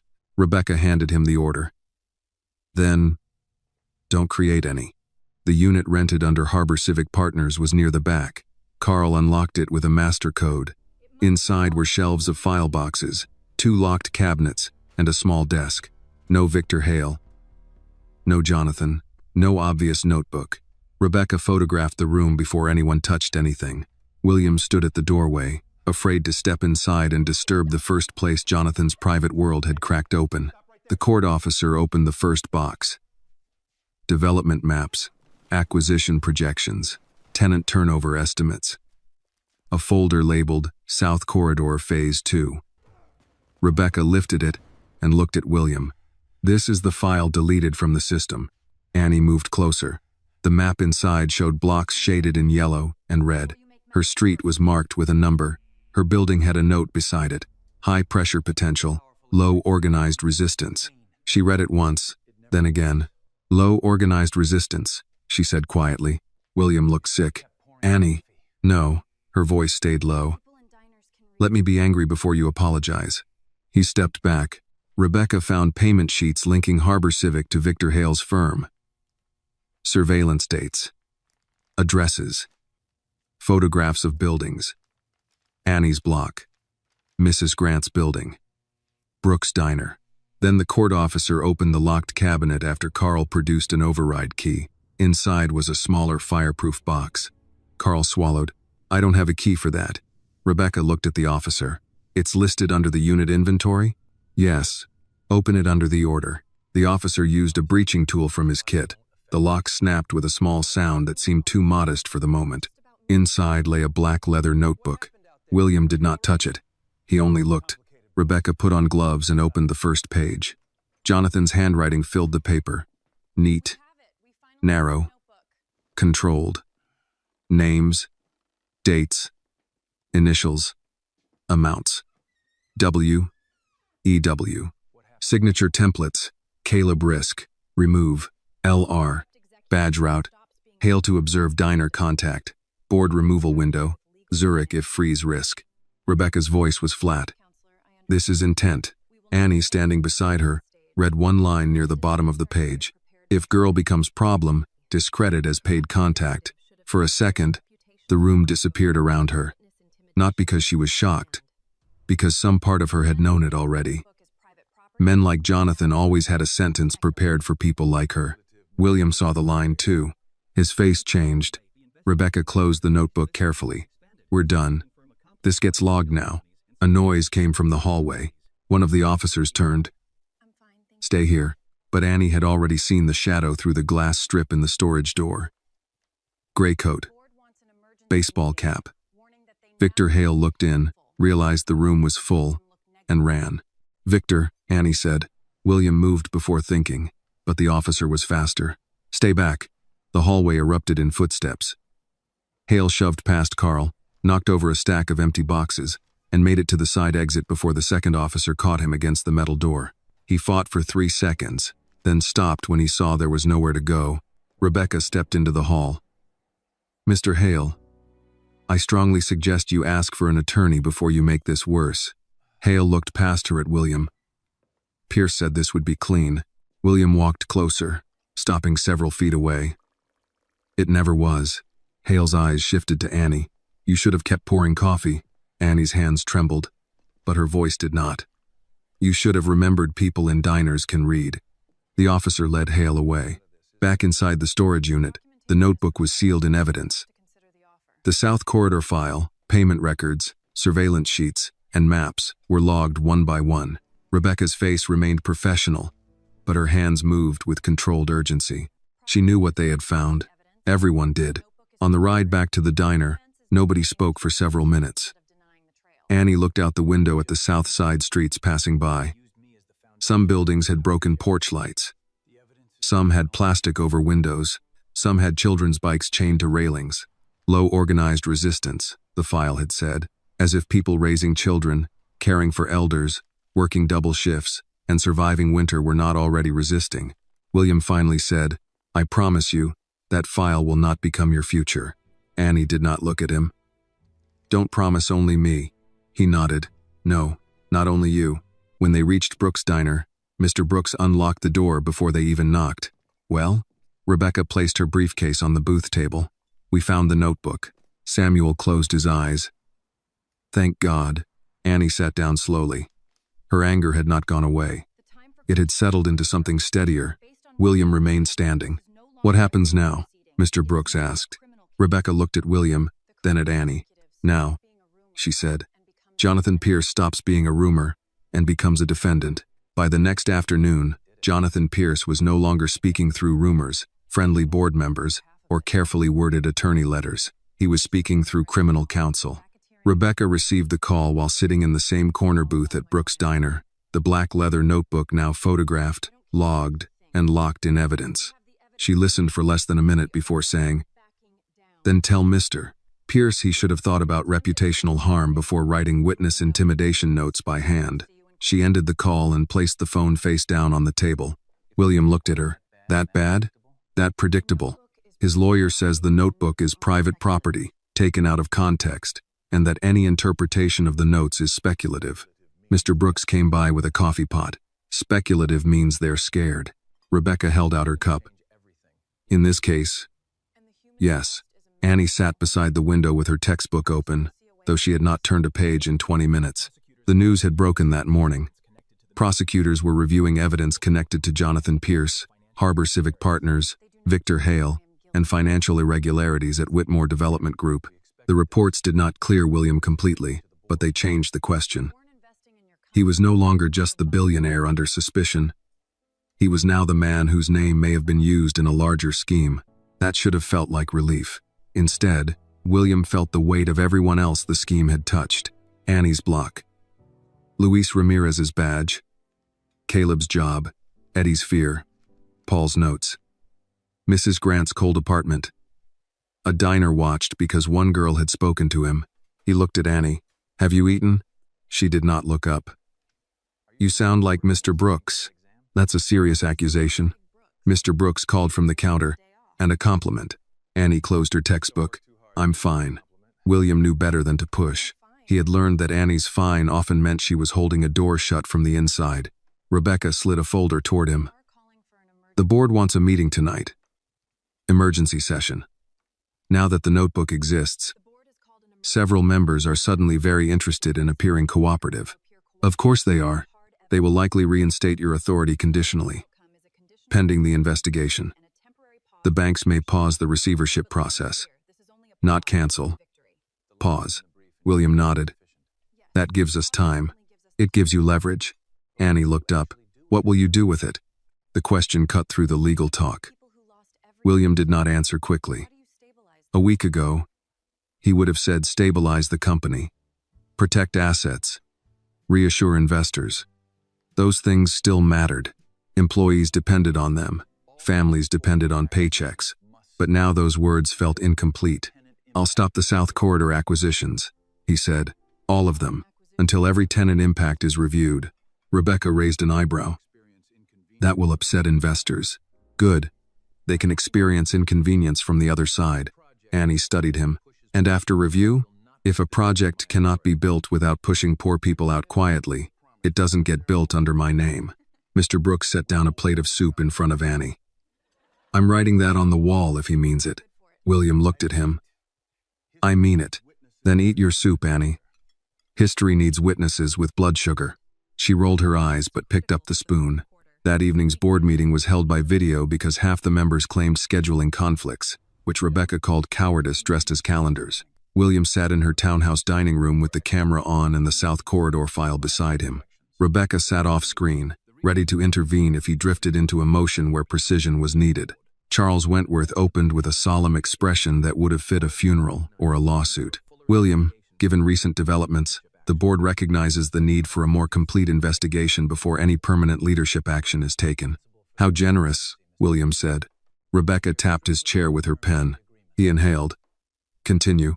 "A woman from the Risk Committee said, 'We are prepared to temporarily restore limited executive authority, subject to oversight, if you agree to cooperate fully with outside auditors.' I already requested outside review." "Yes, well, the board now agrees." William looked at the faces in small squares on the screen, some ashamed, some defensive, some only calculating where power would settle next. "Before we discuss my authority, we discuss South Corridor." Charles frowned. "That is not on the agenda." "It is now." Rebecca did not stop him. William lifted the file. "Jonathan Pierce and entities tied to Harbor Civic targeted distressed residential blocks while planning my removal. Some properties were marked for pressure based on low organized resistance. Those are human beings, not weak points on an acquisition map." A board member named Klein sighed. "William, with respect, urban redevelopment always involves difficult language. No, It involves people hiding cruelty inside professional language. The room went still. He continued, calmer now. Effective immediately. I want all South Corridor acquisition activity suspended. I want tenant communications preserved. No rent pressure through affiliated entities. No maintenance neglect. No third-party surveillance. No back-channel outreach. If any board member objects, say so on the record. No one spoke. William leaned closer to the camera. That silence is the first honest vote this board has taken all week. After the meeting, Rebecca closed her laptop and let out a breath. You just made enemies. I already had them. Now I know why. You also bought time. The board agreed to pause receivership discussions for 10 days and cooperate with auditors. William sat back, tired. 10 days. In legal terms, that's a small miracle. In diner terms? Rebecca smiled faintly. Enough time for Mr. Brooks to feed everyone twice. The next morning, William went to Brooks' diner before opening. Annie was sweeping near the front door. Mr. Brooks was in the kitchen, singing badly with the radio. I heard about the board, Annie said without looking up. Rebecca, Mr. Brooks. He pretends not to gossip, but he gossips with moral purpose. William stood near the booth. South Corridor is paused. She stopped sweeping. No acquisitions, no pressure, no tenant action through affiliated companies while the audit runs. I also asked Rebecca to connect Mrs. Grant with legal aid about the heat issue. Annie looked at him then. You remembered her name. You told me to. No, I told you she moved. You decided to remember. He accepted that. I should have remembered people long before I needed them to save me. Annie leaned the broom against the counter. That's true. He smiled sadly. You never let me have the easy version. Easy versions are how men like Jonathan win. He reached into his coat and took out a folder, then placed it on the table between them. Annie's face changed at once. Mr. William, it's not money in an envelope. It's still a folder from a rich man before breakfast. Fair. He pushed it no closer. You don't have to open it now. You don't have to accept anything. Rebecca drafted it because I asked for a way to help that doesn't make you bought, owned, or displayed. Annie did not touch the folder. What is it? A scholarship structure. Not just for you. For first-generation students. Students who lost parents. Students working while studying. It would be administered through the college, with written criteria and independent review. Your tuition hold could be addressed through the first award if you apply and accept, but it would not be a personal gift. She stared at him. He continued carefully. There is also an emergency living stipend component. Again, through the fund. Transparent. Documented. No favors. No press, unless recipients choose it. Why call it a scholarship instead of just paying my bill? Because you said help that doesn't respect a person becomes another weight. I don't want to put weight on you. Her eyes lowered to the folder. What's it called? William hesitated. The Carter Scholarship for first-generation students. Only if you allow the name. If not, it changes. Annie's face tightened, not with anger this time, but with the effort not to cry. My mother's name was Carter, too. I know. My father's, too. Yes. She sat slowly in the booth. If I say yes, people will say they were right. That I helped you because I wanted school paid for. They may. That matters. It does. She looked up, almost challenging him to make it simple. William did not. The truth doesn't always stop people from lying, but it gives you somewhere to stand while they do. Mr. Brooks appeared from the kitchen doorway and immediately understood enough to stay quiet. Annie opened the folder. Her fingers moved over the first page, reading each line with suspicion, pride, hope, and fear all at once. William watched her read the eligibility rules, the independent board language, the privacy clause, the renewable award terms. He had signed billion-dollar financing agreements with less anxiety. After several minutes, she closed the folder. I won't be your story, she said. No, I won't stand on a stage while people clap because a billionaire discovered poor students exist. No, if this fund exists, it helps more people than me. Yes, and if I accept, I do it because I earned my place in school, not because I was helpless. William's voice was quiet. I know. Annie looked at Mr. Brooks. You're being quiet. I'm capable. No, you're not. He came closer, wiping his hands on a towel. Your mama would say, read every line twice, ask who controls the money, and don't let pride burn down a bridge God sent with paperwork. Annie laughed once, and this time a tear escaped. She wiped it away quickly, annoyed by it. William looked down to give her privacy. I want Rebecca to explain it to me, Annie said. Not you. Good, William said. She explains better. And I want time. Take it. And if I accept, I keep working until I decide not to. Of course. She touched the folder again, softer now. Then maybe. William nodded. Maybe is enough. That afternoon, Rebecca met with Annie at the diner and went through the document line by line. Mr. Brooks sat nearby pretending to do inventory while clearly listening. Annie asked hard questions. Who selected recipients? Could William cancel the fund? Would her name be used publicly? Could the scholarship be revoked if she criticized Whitmore? Rebecca answered each one, sometimes smiling as if Annie were already cross-examining witnesses. By the time the sun dropped behind the buildings, Annie signed nothing. But she placed the folder carefully in her backpack. At closing, William stood by the door. Good night, Annie. She looked up from stacking menus. Good night, Mr. William. He smiled. Still Mr. William? For now. That sounds like progress. It sounds like probation. He laughed softly. As he stepped outside, his phone buzzed with a message from Rebecca. Jonathan has been formally charged. William stood under the diner awning and read the words twice. Then he looked back through the glass. Annie was helping Mr. Brooks turn chairs onto tables, the scholarship folder resting in her backpack near the counter. For the first time, gratitude did not feel like a debt he needed to pay quickly. It felt like a responsibility he would have to live up to slowly. And that, William thought, might be the only kind worth offering. 3 weeks after Jonathan Pierce was formally charged, Brooks' diner replaced its cracked front window. Mr. Brooks claimed it had nothing to do with the reporters, the threats, or the night a patrol car sat outside until dawn. He said the old glass had been letting in cold air for years and he was tired of paying to heat the sidewalk. Annie let him keep that explanation. Around the neighborhood, people knew there were things older men said because they wanted to protect the dignity of everyone involved. The diner did not become famous, not in the way the internet tried to make it.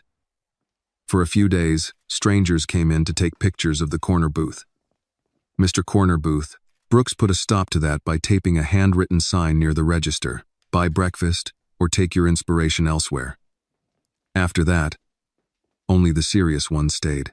They ordered coffee, asked Annie how school was going, and sometimes left without saying much. As if the booth had reminded them of someone they had once been, William still came in twice a week. Not with bodyguards, not with cameras.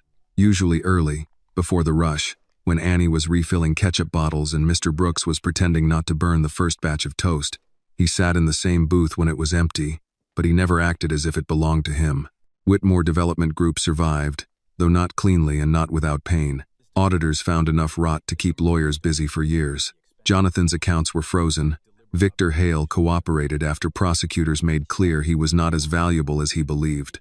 Harbor Civic Partners collapsed into subpoenas, denials, and men suddenly unable to remember who had invited whom to which meeting.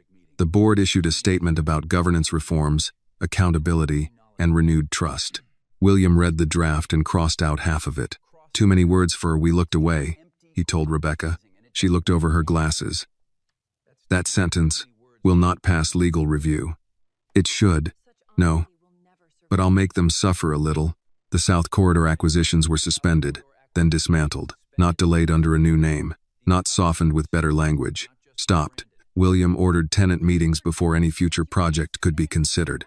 He sat in church basements, school gyms, and community centers, while people told him what development had cost them before it ever claimed to help. Some were angry. Some did not trust him. Some asked why it had taken a scandal and a young woman in a diner for him to notice. He did not defend himself. Most nights, that was the hardest part. Annie accepted the scholarship after Rebecca revised the document twice and after Mr. Brooks read it with a magnifying glass he usually used for supplier invoices. The Carter Scholarship for first-generation students launched quietly through Harold Washington Community College. Annie insisted there be no press release using her photograph. William agreed.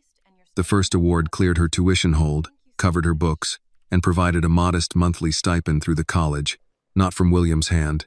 When the bursar's office emailed confirmation that her registration was restored, Annie read it in the diner kitchen between lunch and dinner.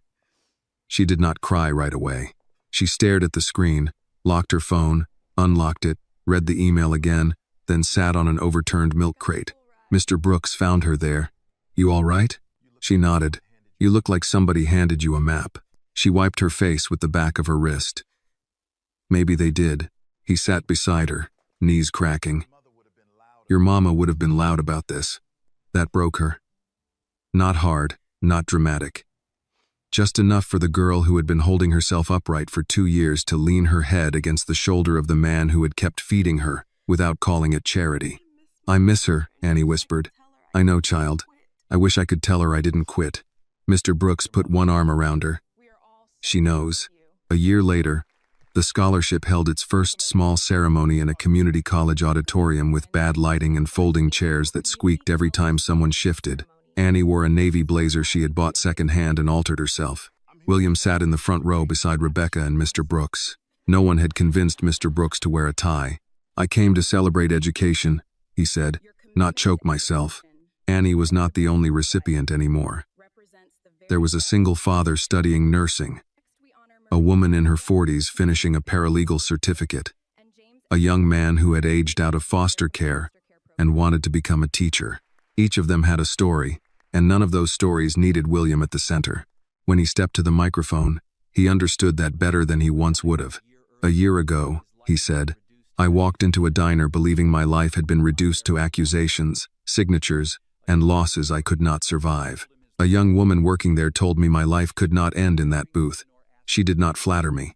She did not ask me for anything. She told me to do the next right thing." Annie looked down, embarrassed, but she did not hide. William continued, "This scholarship is not a gift from a rich man. It is a correction. A beginning of one, at least. Too many people are asked to fight systems while hungry, grieving, working double shifts, raising children, caring for parents, and explaining themselves to offices that should have learned how to listen long ago. The Carter Scholarship exists because talent should not disappear under a bill, and dignity should not have to beg for a deadline extension." The room was quiet. Not polished charity quiet. Listening quiet. He turned slightly toward Annie. "This young woman did not save my company. Other people help do that, and lawyers will make sure they are properly exhausted for years. Annie Carter saved the man who had forgotten why a company mattered at all." Mr. Brooks muttered. "That line was good," Rebecca whispered. "I wrote it." "No, you didn't. I improved it." Then Annie was called to speak. She walked to the microphone with her notes folded in one hand. For a moment, she looked 18 again in the way fear can make any person young. Then she saw Mr. Brooks, Rebecca, and William. She saw 2 older women from the diner. Her criminal justice professor, Mrs. Alvarez, dabbing her eyes already, though nothing had happened yet. She unfolded her paper, but did not look at it. "When I met Mr. William," she began, and a few people smiled at the name.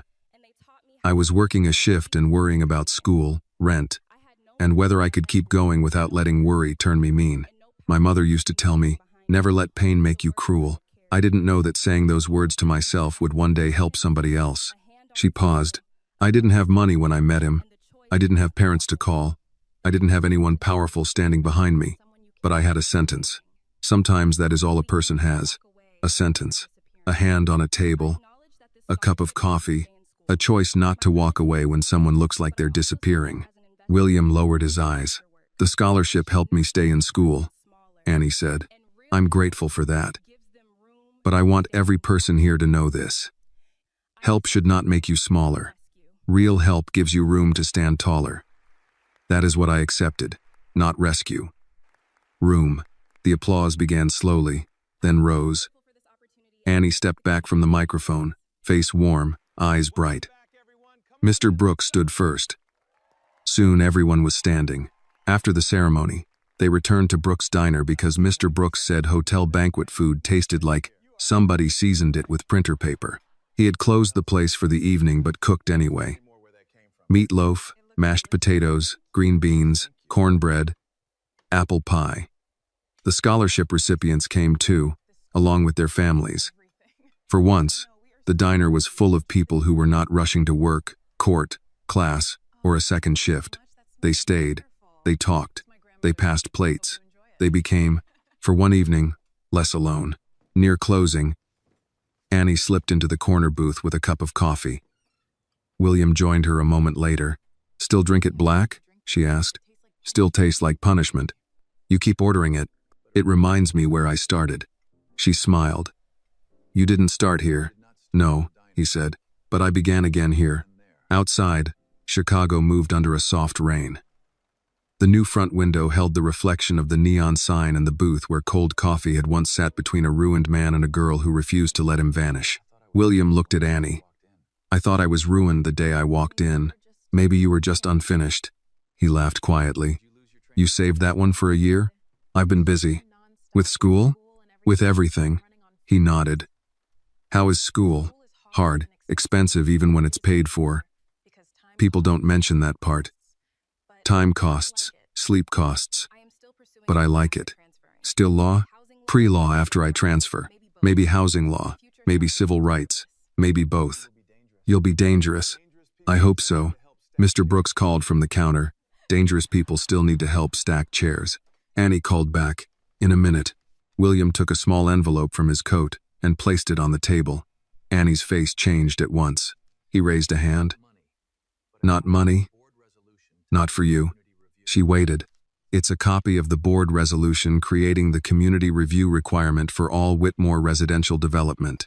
No project moves forward without tenant impact review, public meetings, and independent legal aid funding. I thought you should see that it's not just something I said." Annie opened the envelope and read. Her expression softened, but she kept her voice steady. "Good. That's all? That's a big word from me. I've learned." She folded the paper carefully. "Mrs. Grant moved back, you know. I heard. She said the heat works now. It should have worked before." "Yes," Annie said. "It should have." He accepted the correction the way he had learned to accept truth, not as punishment, but as direction. A week later, Annie received her transfer acceptance letter. She opened it at the diner, because Mr. Brooks threatened to call the college himself if she waited any longer. William happened to be there, though Annie suspected Rebecca had told him when to come. She read the first line, covered her mouth, then handed the letter to Mr. Brooks because her hands were shaking. He put on his glasses. "Well, read it," she said. He did, slowly, then looked over the page. "They let you in."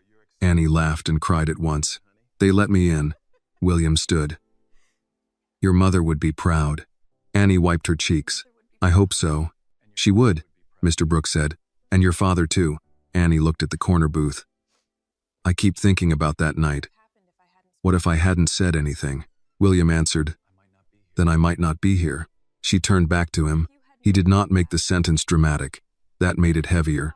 "And if you hadn't come back," she said, "I might have thought my words didn't matter." "They did. Yours do too now," she said. "So be careful with them." "I will."